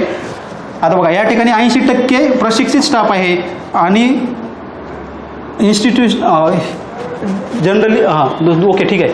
आणि बालविवाह प्रशिक्षित असेल तर ते 80% करायचं आहे. बालविवाह प्रतिबंध कायदा आणि जन्मपूर्व लिंग त्या ठिकाणी निश्चित करण्यासाठीचं कठोर कायदे करणे आणि पुढचं आहे सार्वत्रिक लसीकरण. अजून या ठिकाणी एक पॉईंट राहिलेला आहे, 100% जन्म नोंदणी व मृत्यू नोंदणी करणे. 100% जन्म नोंदणी आणि मृत्यू नोंदणी करणे या धोरणाचं आणखी एक उद्दिष्ट आहे. म्हणजे 2000च्या धोरणावरती यावर प्रश्न अपेक्षित आहे. तुम्हाला त्या कन्सेप्ट माहिती आहेत का? Neural mortality rate, infant mortality rate, child mortality rate माहिती आहे? न्यूरल म्हणजे 1000 जीवित जन्मामागे 28 दिवसाच्या आत किती बालकांचा मृत्यू होते, त्या ठिकाणी 28 दिवस या ठिकाणी महत्त्वाचे आहेत. आणि 1000 जीवित जन्म जीवितामागे किती मृत्यू होते तो त्या ठिकाणी मोजला जातो, त्याला न्यूरल मॉर्टॅलिटी रेट म्हणतात. इन्फंट मॉर्टॅलिटी रेट म्हणजे 1 वर्षाच्या आत किती बालकांचा मृत्यू होते, तर त्या ठिकाणी 1000 जीवित जन्मामागे, प्रत्येक आहे 1000 जीवित जन्मामागे किती बालकांचा मृत्यू 1 वर्षाच्या आत होते, त्याला इन्फंट मॉर्टॅलिटी रेट म्हणतात. आणि चाइल्ड मॉर्टॅलिटी रेट म्हणजे 5 वर्षाच्या आत, बाल जन्मानंतर 5 वर्षाच्या आत किती 1000 जीवन जन्मामागे किती बालकांचा मृत्यू होते, तो या ठिकाणी चाइल्ड मॉर्टॅलिटी रेट यामध्ये मोजला जातो. राईट, म्हणजे चाइल्ड मॉर्टॅलिटी रेट हे 5 वर्ष असतं, इन्फंट मॉर्टॅलिटी 1 वर्षाच्या आत आणि न्यूरल 28 दिवसाच्या आत कॅल्क्युलेट. यावरती काय प्रश्न येऊ शकतो की चाइल्ड मॉर्टॅलिटी रेट म्हणजे काय, डेफिनेशनच्या स्वरूपात प्रश्न येऊ शकतो. त्यानंतर MMR आपल्याला माहिती आहे, मॅटर्नल मॉर्टॅलिटी रेट म्हणजे माता मृत्यू दर. हा काय 1 लाख जिवंत जन्मामागे 1 लाख जिवंत जन्मामागे किती मातांचा मृत्यू होते आणि तो 42 दिवसाच्या आत कॅल्क्युलेट म्हणजे 42 प्रसूती झाल्यानंतर 42 दिवसाच्या आत किती मातांचा मृत्यू होते, तर तो त्या ठिकाणी MMR मध्ये येतो. म्हणजे माता मृत्यू दर काय 1 लाख जिवंत जन्मामागे कालावधी किती मोजला जातो, 42 दिवसाचा प्रसूतीच्या नंतरचा. राईट, म्हणजे यावरती देखील प्रश्न येऊ शकतो, ते तुम्हाला गोष्टी माहीत असणं अपेक्षित आहे. राईट, त्यानंतर पुढे नेक्स्ट बघा.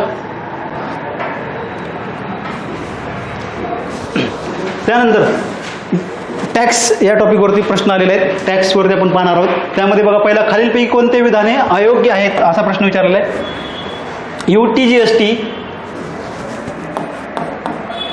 UTGST केंद्र सरकार आणि केंद्रशासित प्रदेश सरकारद्वारे गोळा केले जाते. आता UTGST म्हणजे ह्या केंद्रशासित प्रदेशासाठी लावलेला असतो, त्यामुळे केंद्र सरकार या ठिकाणी येत नाही, तो केंद्रशासित प्रदेशाद्वारे गोळा केला जातो. त्यामुळे हे विधान काय असणार आहे, पहिलं विधान चुकीचं असणार आहे. IGST इंटरस्टेट GST जो असतो तो केंद्र सरकार आणि राज्य सरकारी गोळा करतात, हे देखील विधान चुकीचं आहे. राज्य सरकार येत नाही, तो केंद्र सरकार गोळा करतं, त्यामुळे IGST हे विधान देखील चुकीचं आहे. त्यामुळे दोन्ही विधान काय असणार आहे, अयोग्य असणार आहे. ब अयोग्य आहेत. पर्याय क्रमांक 3 या ठिकाणी असणार आहे. तर बघा, GST कायदा 101वी घटना दुरुस्ती तुम्हाला माहिती आहे. 1 जुलै 2017 साली GST आपल्या देशामध्ये अंमलबजावणी, 1 नेशन 1 टॅक्स या स्वरूपाखाली. त्यामध्ये GST मध्ये किती प्रकारचे GST असतात, एक सेंट्रल गव्हर्नमेंट GST CGST केंद्र सरकार करते आणि केंद्र सरकार गोळा करते. स्टेटसाठी म्हणजे राज्य सरकार गोळा करत असलेली GST स्टेट GST, केंद्रशासित प्रदेशासाठी UTGST. राईट, आणि तिसरी एक असती, चौथी असती IGST इंटरस्टेट GST म्हणजे 2 राज्यामध्ये जर व्यापार होत असतील त्यामधून जो मिळणारा जो टॅक्स आहे तो काय कोण गोळा करतं, केंद्र गोळा करतं. या ठिकाणी हे केंद्र गोळा करत असतं. CGST देखील केंद्र गोळा करतं, म्हणजे केंद्र 2 प्रकारचे GST गोळा करत असतात, राज्यासाठी वेगळी आणि केंद्रशासित प्रदेशासाठी वेगळी. म्हणजे हे तुम्हाला माहीत असणं अपेक्षित आहे. राईट, त्यानंतर बघा, आता पुढचा क्वेश्चन, 1991 मध्ये भारतातील कर सुधारणा शिफारसीसाठी कोणती समिती नियुक्त करण्यात आली. 91 साली कोणती समिती नियुक्त करण्यात आली होती, तर 91 साली राजाचले यांच्या अध्यक्षतेखाली समिती स्थापन करण्यात आली होती. त्यानंतर पुढचा क्वेश्चन आहे बघा, 23 साली हा क्वेश्चन आला. 1993 मध्ये कोणाच्या अध्यक्षतेखाली सार्वजनिक उपक्रम निर्गुंतवणूक करण्यासाठी समिती नेमलेली होती. म्हणजे प्रश्नाचा ट्रेंड लक्षात आला का. हा 22 साली क्वेश्चन आला होता. 93 साली डिसइन्व्हेस्टमेंट कमिटी कोणती. ओके, रंगराजन समिती त्या ठिकाणी ऑप्शन्स असणार आहे. यांनी सांगितलं की परमनंट समिती असावी. त्यानंतर मग आपण जी रामकृष्ण यांच्या अध्यक्षतेखाली 1999ला डिसइन्व्हेस्टमेंट कमिटी स्थापन केली होती. म्हणजे 91 साली राजाचले या, 23 साली विचारला, 22 साली विचारलेला होता 93 साली कोणतं विचारलेले आहे. म्हणजे प्रश्नाचा तुम्हाला ट्रेंड समितीवरती क्वेश्चन विचारतायत, म्हणजे एक त्या अँगलने आपल्याला अभ्यास करता येऊ शकतो. म्हणजे समिती आहे 91-92च्या आसपास. आता बघा परत परत 24ला हा प्रश्न, हा म्हणजे 22, 23, 24 प्रत्येक वर्षी समितीवरती क्वेश्चन आहे. विजय केळकर समितीचा अहवाल डॅशशी संबंधित आहे. म्हणजे टॅक्समध्ये ज्या काही समिती आहेत, विजय केळकर समितीचा अहवाल हा अप्रत्यक्ष कराशी संबंधित आहे. ओके, प्रशासकीय सुधारणा, व्यापारी सुधारणा, वित्तीय क्षेत्र सुधारणा या संदर्भात नाही. आपण विजय केळकर समिती FRBM संदर्भात देखील आहे, ते देखील आपण बघतो.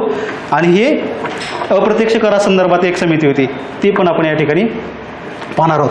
म्हणजे विजय केळकर समिती 2002 साली जी आहे ती इनडायरेक्ट टॅक्स संदर्भात होती आणि 2003 साली FRBM संदर्भात होती. म्हणजे दोघांमध्ये कन्फ्युजन करून घ्यायचं नाही.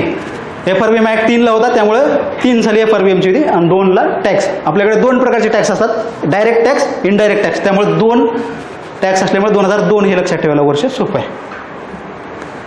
त्यानंतर आता बघा वेगवेगळ्या समित्या आहेत, समितीवरती क्वेश्चन विचारताय म्हणजे आपल्याला समित्या माहीत असणार. LK झा समिती 1976ला होती, टॅक्स संदर्भात होती. राजाचे लय खूप फेमस समिती आहे, ती तुम्हाला म्हणजे मागे पण 3-4 वेळेस क्वेश्चन यावरती आलेले आहे, STI मेन्सला वगैरे मागे 4 वर्षाखाली. त्यानंतर विजय केळकर समिती आपण मग बघितलं की आता डायरेक्ट आणि इनडायरेक्ट टॅक्स संदर्भात आता क्वेश्चन आलेला आहे तो. आणि तो FRBM संदर्भात पण कमिटी आहे, यामध्ये माहिती दिली आहे थोडी बहुत, ते तुम्ही पाहून घ्या. ओके, आणि दुसरी एक समिती आहे निकोलस कोल्डार नावाची समिती. निकोलस कोल्डार हा क्वेश्चन देखील आता यापुढे अपेक्षित आहे. निकोलस कोल्डार समितीला नवीन कर सुचवायचे होते. त्यामध्ये त्यांनी काय केलेलं आहे, 4 प्रकारचे कर त्यांनी सुचवलेले आहेत. संपत्ती कर, देणगी कर, खर्च कर, भांडवली लाभ कर, हे 4 प्रकारचे कर दिले. आता हे पाठ कसे करायचे, त्यामध्ये आपल्याला काय करायचे, ट्रिक्स बनवायची. आता या ठिकाणी जर आपण असा विचार केला, संपत्तीचा स घेतला, देणगीचा दे घेतला, खचा ख घेतला आणि भाचा भा घेतला आणि निकोलसचा. तर आता मी ट्रिक्स आहे, फनी ट्रिक्स आहे, संडे को खंबा निकालो, संडे को खंबा निकालो, असं जर एक लॉजिकल ट्रिक्स बनवली तर आपल्याला ते पाठवून जाईल. राईट, म्हणजे आपल्याला लक्षात ठेवायचं आहे. तर ते तुम्ही लक्षात ठेवू शकता. निकोलस कोल्डर समितीने ते 4 टॅक्स सांगितलेले, तर ते तुम्हाला माहीत असणं अपेक्षित आहे. ते एक्सपेक्टेड क्वेश्चन आहे. त्यानंतर पुढचा क्वेश्चन आहे आता हे FDIच्या संदर्भात आहे, परकीय व्यापारामध्ये येईल हा टॉपिक. 2017-18 मध्ये भारतातील सर्वाधिक प्रत्यक्ष विदेशी गुंतवणूक 23.6 या क्षेत्रात होती. असं एक त्यांनी डायरेक्ट क्वेश्चन विचारलेला आहे. आपल्याला 17-18चा क्वेश्चन 22 मध्ये विचारलेला नाही, तर हे डेटा माहीत असणं अपेक्षित नाही आहे. तर हे काय, याचं एक जनरल आता आन्सर त्यावेळेस संप्रेषण सेवा यामध्ये होतं. आणि तुम्हाला मग आता काय एक सेन्स यावरून काय लक्षात येईल की FDIचा जो काही सध्याचा जो करंट आहे, कोणत्या क्षेत्रामध्ये जास्त आहे, कोणतं राज्य जास्त FDIमध्ये पुढे आहे आणि कोणत्या देशाकडून आपल्या देशामध्ये जास्त FDI येते, ते तुम्हाला माहीत असणं अपेक्षित आहे. आता सध्या काय, सिंगापूरमधून आपल्याकडे जास्त प्रमाणात FDI येते, तर ते तुम्ही पाहून घ्या. त्यानंतर पुढचा क्वेश्चन तोच परकीय व्यापारावरती क्वेश्चन आला आहे. म्हणजे परकीय व्यापार या चॅप्टरवरती क्वेश्चन कमी आलेले आहेत. म्हणजे हा टॉपिक आपल्याला जास्त का FDI जे असेल तो तेवढं तुम्ही करू शकता. बाकी गोष्टी आयात निर्यात आणि आयात निर्यात हे या देखील 2 गोष्टी तुम्ही बघू शकता. म्हणजे कोणत्या देशाकडून आयात येते आणि कोणत्या वस्तू आणि सेवांची आयात जास्त आहे कमी आहे, या 2-3 गोष्टी एवढ्या जरी व्यवस्थितरित्या केल्या तरी यावरचा क्वेश्चन टॅकल होऊ शकतो. म्हणजे परकीय व्यापारावरती 2च गोष्टी, एक FDI आणि आयात निर्यात, ह्या 2 गोष्टी तुम्ही करू शकता. आता हा क्वेश्चन बघा, हा क्वेश्चन एक तुम्हाला माहीत नसला तरी या क्वेश्चनचं उत्तर येतं. आता बघा क्वेश्चन अवघड वाटते. भारतीय रहिवासासाठी खालीलपैकी कोणते परवानगी असलेले विदेशी चलन व्यवहार इलेक्ट्रॉनिक पद्धतीने पार पाडण्यासाठीचे अधिकृत व्यासपीठ नाही म्हटले.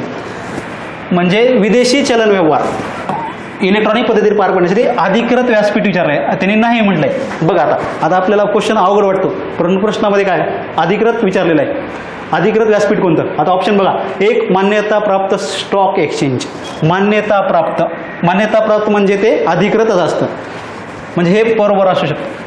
दुसरा, भारतीय रिझर्व्ह बँकद्वारे अधिकृत व्यासपीठ, अधिकृत आहे का, अधिकृत आहे. राईट.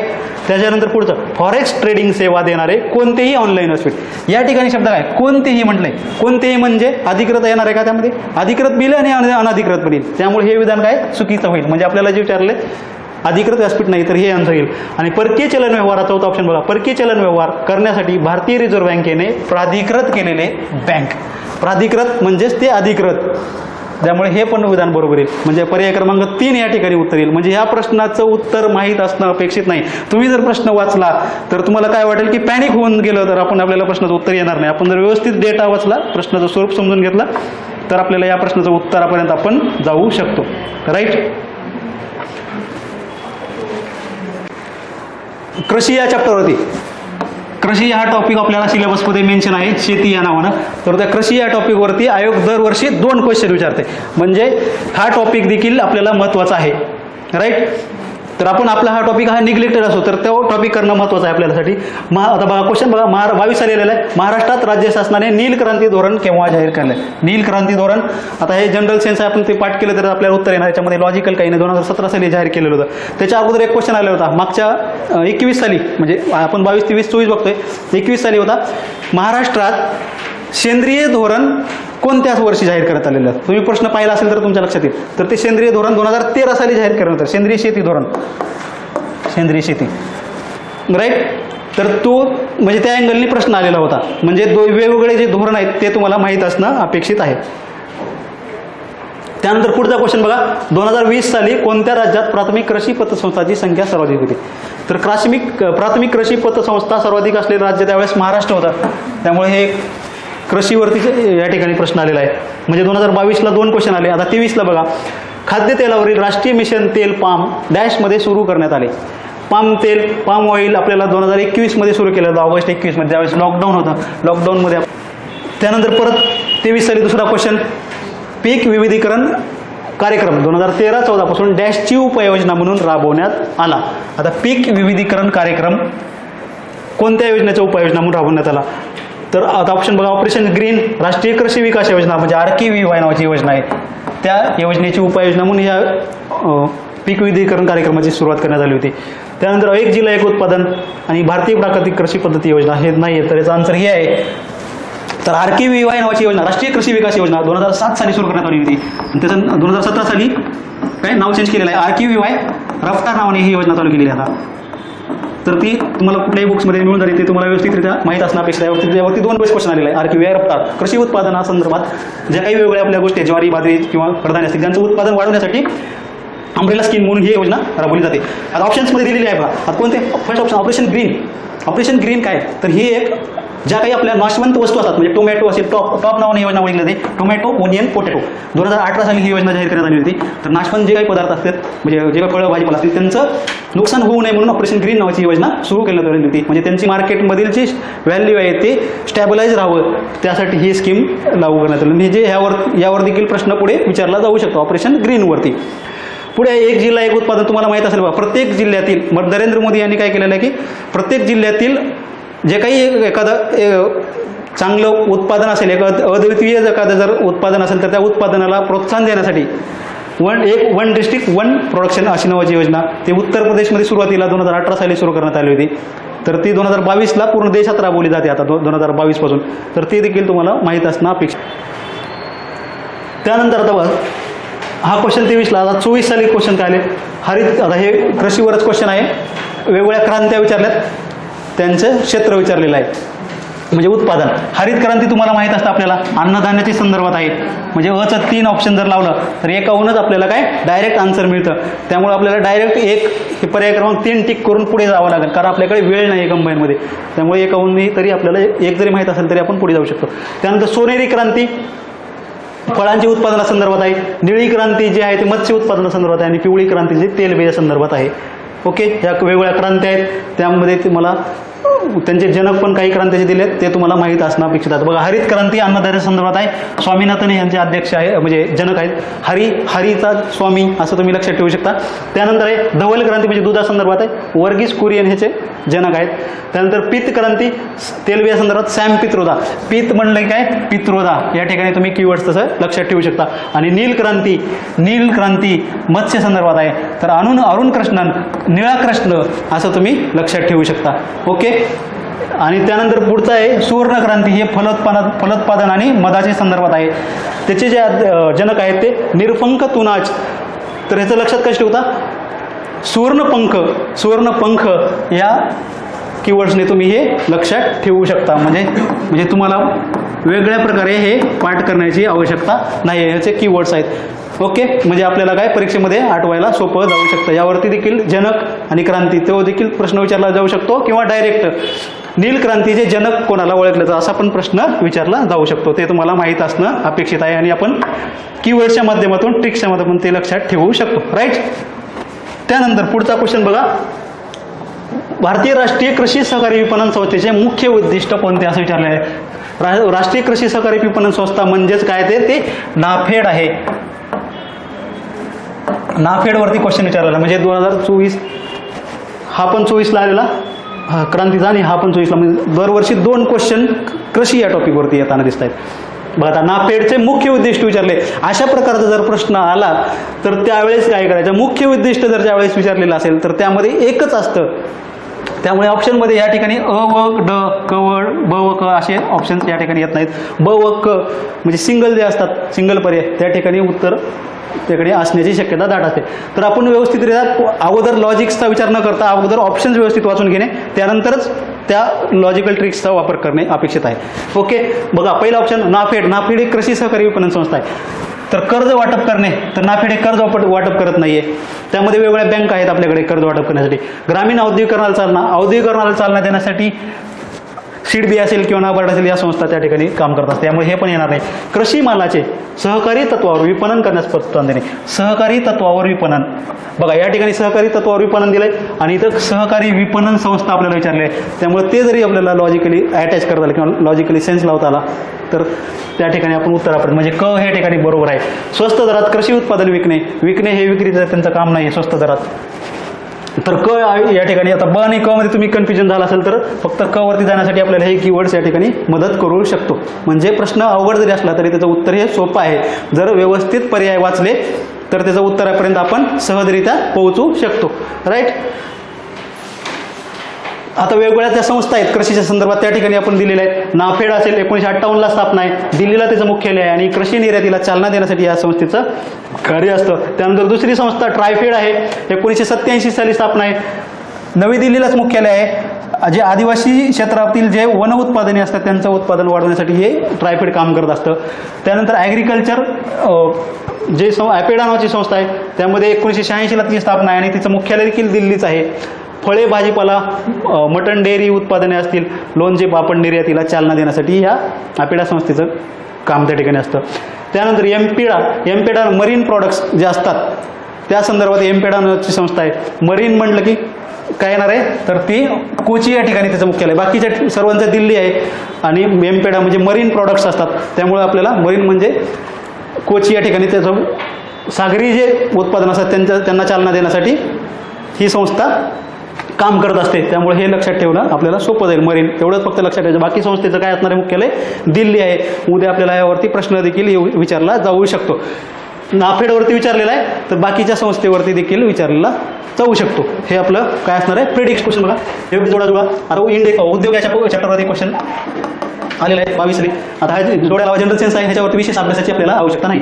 देशातील द्वितीय क्रमांकाचा कृषीप्रधान उद्योग. कृषीप्रधान म्हणले की आपल्याला इकडे लक्षात ठेवायचे आपल्याला अभ्यासाची आवश्यकता नाही. कृषीप्रधान सुती लोह साखर वाहन तर आपण साखरला जोडी लावतो कृषी. राईट. मग एकचं काय असणार आहे तीन या ठिकाणी 3 ठिकाणी आहे.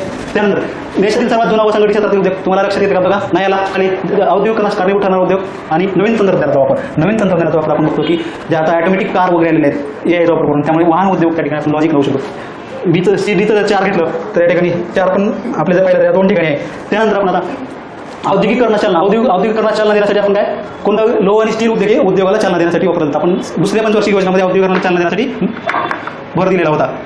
तर तो स्टील आणि पोलाद सीचा ऑप्शन क्रमांक 2 त्यामुळे पर्याय क्रमांक 3 या ठिकाणी याचा आन्सर असणार. आपल्याला याच्यात विशेष अभ्यासाची आवश्यकता नाही आहे. उद्योग या चॅप्टरवरती आलेला आहे. त्यानंतर परत उद्योग या चॅप्टरवरती भिलाई लोह पोलाद उद्योग स्थित असलेले राज्य विचारले आहे.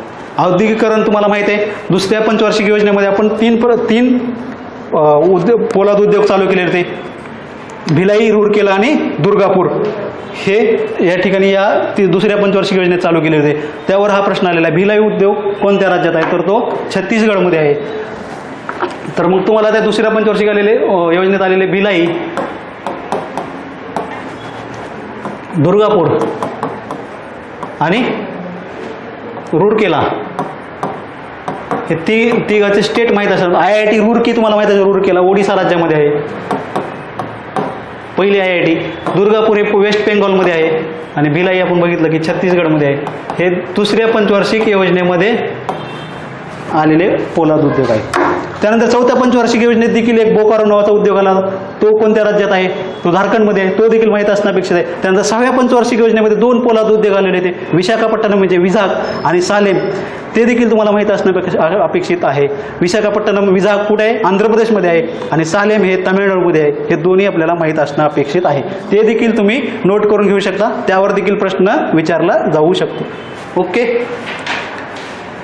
त्यानंतर उद्योगावरती बघा 24 साली काय आलेलं आहे? भारतीय खालीलपैकी कोणते विधान बरोबर आहे? भारतीय हस्तउद्योग विकास महामंडळाची स्थापना 1958 साली करा, आपल्याला माहीत असणं अपेक्षित नाही, हे बरोबर आहे. PM विश्वकर्मा कौशल्य सन्मान योजना केंद्र पुरस्कृत योजना आहे, तर हे देखील विधान बरोबर आहे. दोन्ही विधान या ठिकाणी बरोबर आहेत. PM विश्वकर्मा योजना ही नरेंद्र मोदी यांच्या वाढदिवसाच्या दिवशी 17 सप्टेंबर 2023ला ही योजना चालू झालेली आहे. नरेंद्र मोदी यांच्या बड्डेला 17 सप्टेंबर 2023ला ही योजना चालू झालेली आहे. त्यामध्ये काय पारंपरिक कारागारास चालना देण्यासाठी ही योजना चालू झालेली आहे. या योजनेमध्ये काय मिळणार आहे तुम्हाला? म्हणजे लाभार्थ्याला प्रशिक्षण मिळणार आहे, टूल किट मिळणार आहे, 15,000 रुपये त्याची किंमत असणार आहे, डिजिटल प्रमाणपत्र मिळणार आहे आणि 3 लाखापर्यंत कर्ज मिळणार आहे. PM विश्वकर्मा योजनेअंतर्गत काय 3 लाखापर्यंत कर्ज मिळणार आहे आणि त्यावर ते कर्ज हे फ्रीली असणार नाही आहे. तर तो आयोग कधी कधी असा प्रश्न येतो, PM विश्वकर्मा योजनेअंतर्गत 3 लाखापर्यंत काय मोफत कर्ज मिळतं, तर तसं नाही आहे. त्यावर 5% व्याज आकारलं जाणार आहे आणि जर प्रशिक्षण पूर्ण केल्यानंतर 5,000 रुपये पर डे प्रशिक्षणाच्या दरम्यान हे स्टायपंड मिळणार आहे. तर ही योजना नरेंद्र मोदी यांच्या वाढदिवसाच्या दिवशी सुरू केलेली होती 17 सप्टेंबर 2023ला. ओके. लघु उद्योगासंदर्भात आता क्वेश्चन आलेला आहे, तर त्यामध्ये भारतीय हस्तकला आपण उद्योग बघितला तो 58ला, त्याचं नाव नंतर चेंज झालेलं आहे. कोणी आता पुढे handloom and handicraft expert corporation of India असं नाव ते झालं आहे. हे निर्यात प्रोत्साहन आणि व्यापार विकासाला चालना देण्यासाठीचं काम करतं आहे महामंडळ. तर आता बघा 2 प्रकारचे उद्योग असतात लघु उद्योगामध्ये, एक असतं MSME आणि दुसरं असतं टेक्स्टाईल मिनिस्ट्री. हा क्वेश्चन आलेला हस्त उद्योग तो टेक्स्टाईल मिनिस्ट्रीच्या अंतर्गत येतो. MSMEच्या अंतर्गत वेगवेगळ्या संस्था आहेत, सिडो आहे, कॉयर बोर्ड आहे, NSIC आहे, एक किविक नावाची खादी व ग्रामोद्योग बोर्ड आहे आणि MSME ॲक्ट आपला 2006 साली आहे ते येतं. आणि आता परत MSME ॲक्ट संदर्भात जे MSMEचं क्लासिफिकेशन आहे 2 आधारावरती केलं जातं. तुम्हाला माहिती आहे का? टर्नओव्हर आणि इन्व्हेस्टमेंटच्या आधारावरती MSMEचं क्लासिफिकेशन केलं होतं.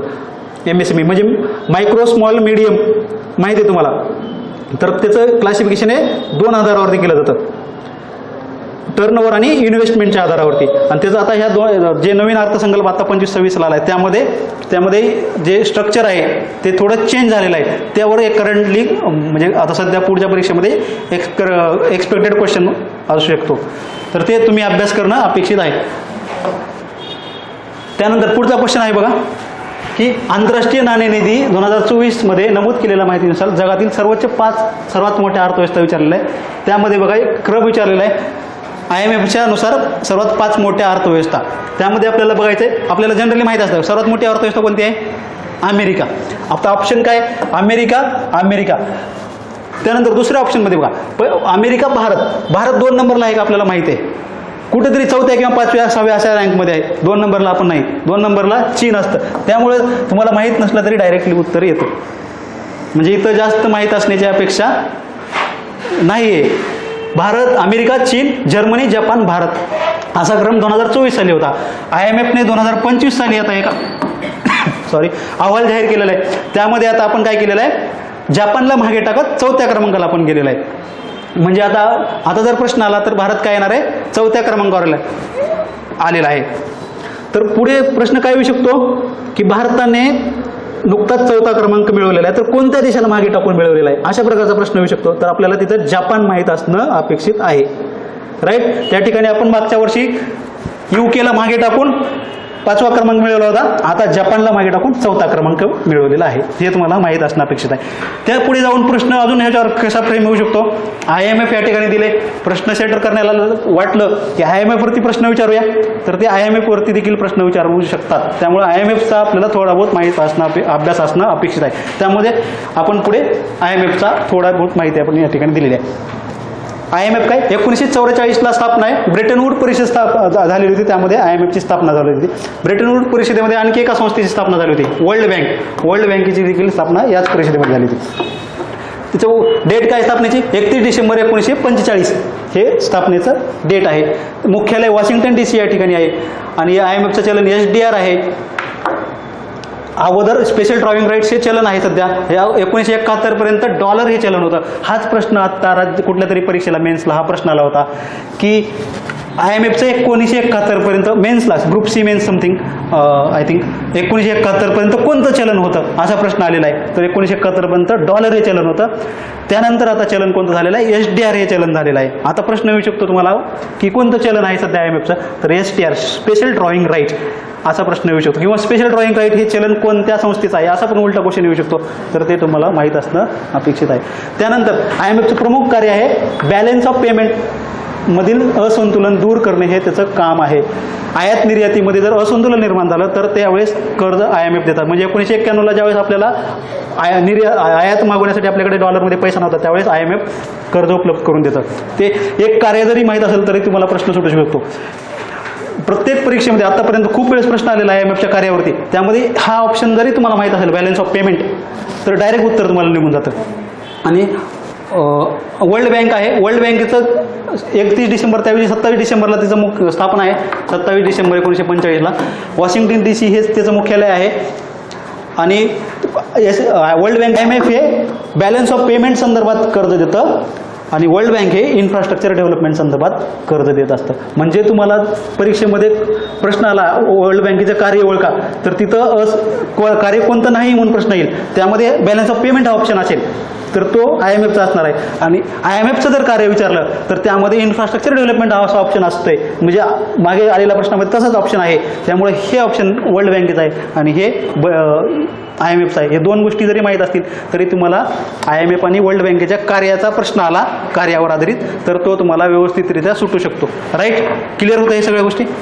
त्यानंतर पुढचा क्वेश्चन बघा. ठीक आहे, किती राहिलं अजून 5 प्रश्न. ठीक आहे. त्यानंतर पुढचा क्वेश्चन बघा. सप्टेंबर 2001 मध्ये जवाहर ग्राम समृद्धी योजना आणि रोजगार शाश्वती योजना या योजनेत एकत्रित करण्यात आली. 2023ला रोजगार या चॅप्टरवरती क्वेश्चन आलेला आहे. तर ही 2001ला संपूर्ण ग्रामीण रोजगार योजना नावाने ही योजना चालू झाली होती. त्यामध्ये 2 योजनाचं विलीन करून ही योजना चालू झालेली होती. त्यामुळे ह्याचं आन्सर हे असणार आहे. त्यानंतर पुढे असणार आहे सुवर्णज्योती ग्राम स्वरोजगार योजना. ही 1999 साली योजना चालू झाली. त्यामध्ये 6 योजना समाविष्ट करून ही योजना चालू झालेली होती. त्या योजनेची नावं देखील तुम्हाला विचारलं जाऊ शकतात. सुवर्ण स्वरोजगार योजना हे कोणत्या 6 योजनाचं विलीन करून चालू झालेली आहे अशा प्रकारचा प्रश्न येऊ शकतो. त्यामध्ये तुम्ही लक्षात ठेवू शकता TID MSG असा एक त्याची ट्रिक्स आहे. ट्रायसेम नावाची योजना आहे. ट्रेनिंग ऑफ रुरल यूथ त्यांच्यासाठी प्रशिक्षण देण्यासाठी योजना आहे ट्रायसेम. त्यानंतर IRDP ही इंटिग्रेटेड रुरल डेव्हलपमेंटसाठी जी योजना आहे ती योजना यामध्ये विलीन केली. त्यानंतर development of women and child in rural areas DWSRA नावाची योजना आहे ती यामध्ये विलीन करण्यात आलेली आहे.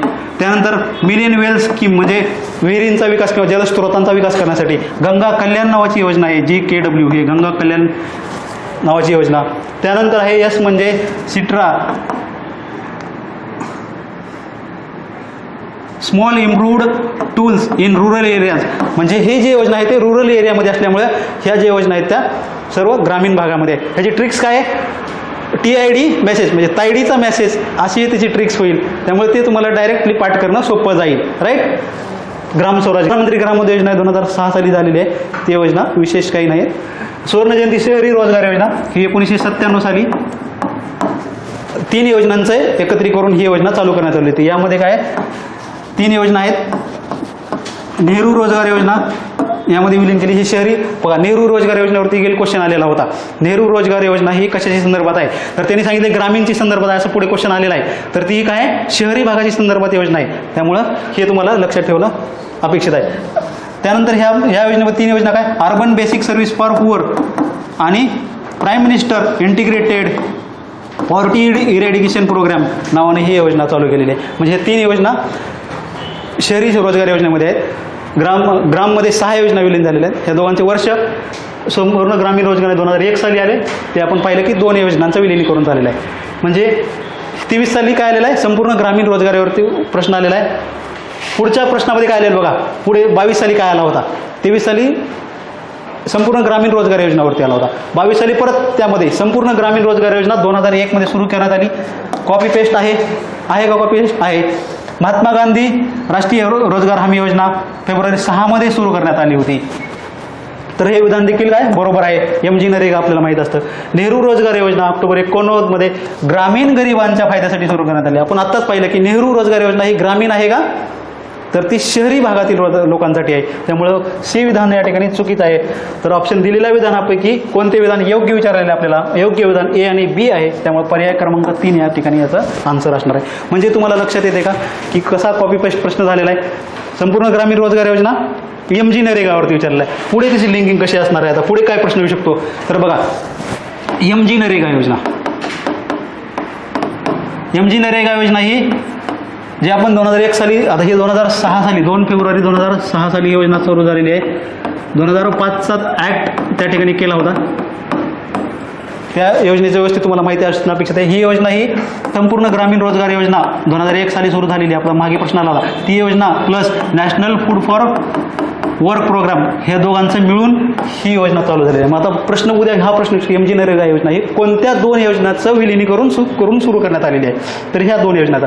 आता संपूर्ण ग्रामीण रोजगार योजना कोणत्याचा, आपण ते प्रश्न आलेला आहे आता पाहिलेला आपण की 2 रोजगार आश्वासित योजना आणि जवाहर ग्राम समृद्धी योजना या दोघांचं मिळून चालू केलेलं आहे. हा पुढे अपेक्षित प्रश्न आहे. MG नरेगावरती इतर काही डिटेल्स डेटा असेल तर तो तुम्ही व्यवस्थितरित्या अभ्यास करणं अपेक्षित आहे. ओके, समजलं.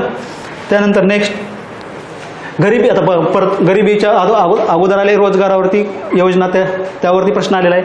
पुढे आलेला आहे गरिबीच्या मुद्द्याचे पुनर्परीक्षण करण्यासाठी 11-12 मध्ये कोणती समिती नेमण्यात आली. गरिबीच्या मुद्द्याचे पुनर्परीक्षण करण्यासाठी 11-12 मध्ये आपल्याला माहीत असतं की रंगराजन समिती 2012 साली नेमण्यात आलेली होती. राईट. तर तो त्या ठिकाणी आपलं त्या गरिबीसाठी रंगराजन योजना. आता या ऑप्शनमध्ये जर पाहिलं तर 2 समित्या गरिबी संदर्भात आपल्याला माहीत असतात.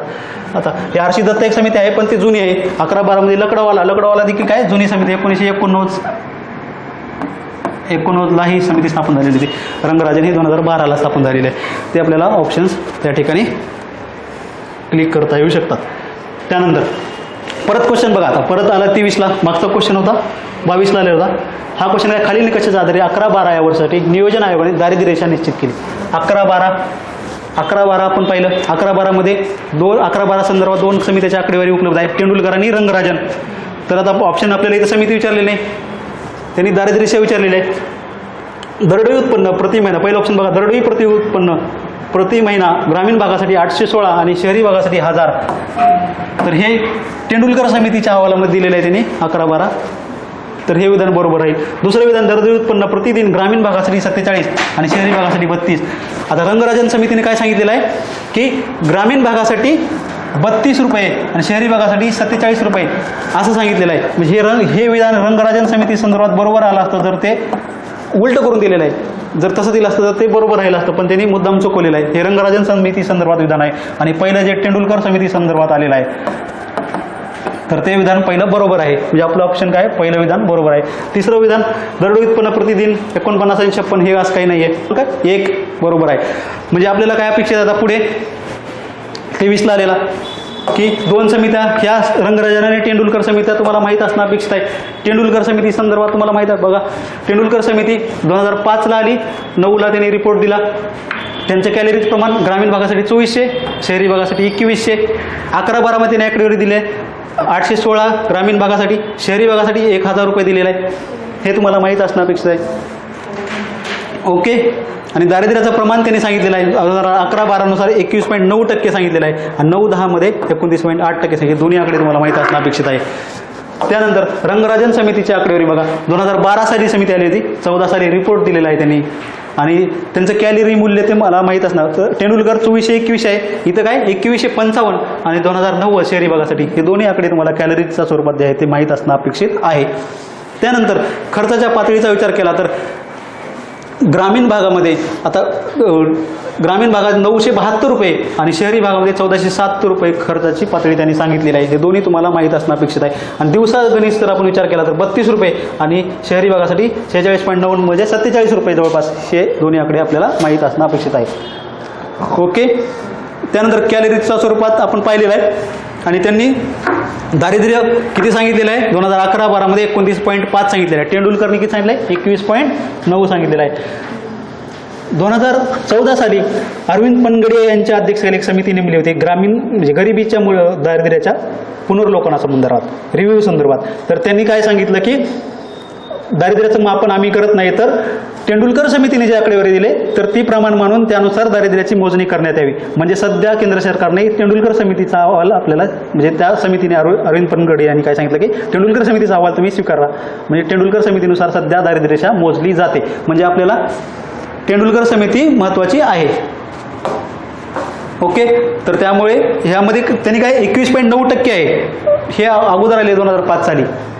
रंगराजन नंतर आली तर त्यांनी किती सांगितलं आहे 29.5 सांगितलेलं आहे. हे दोन्ही आकडे तुम्हाला माहीत असणं अपेक्षित आहे.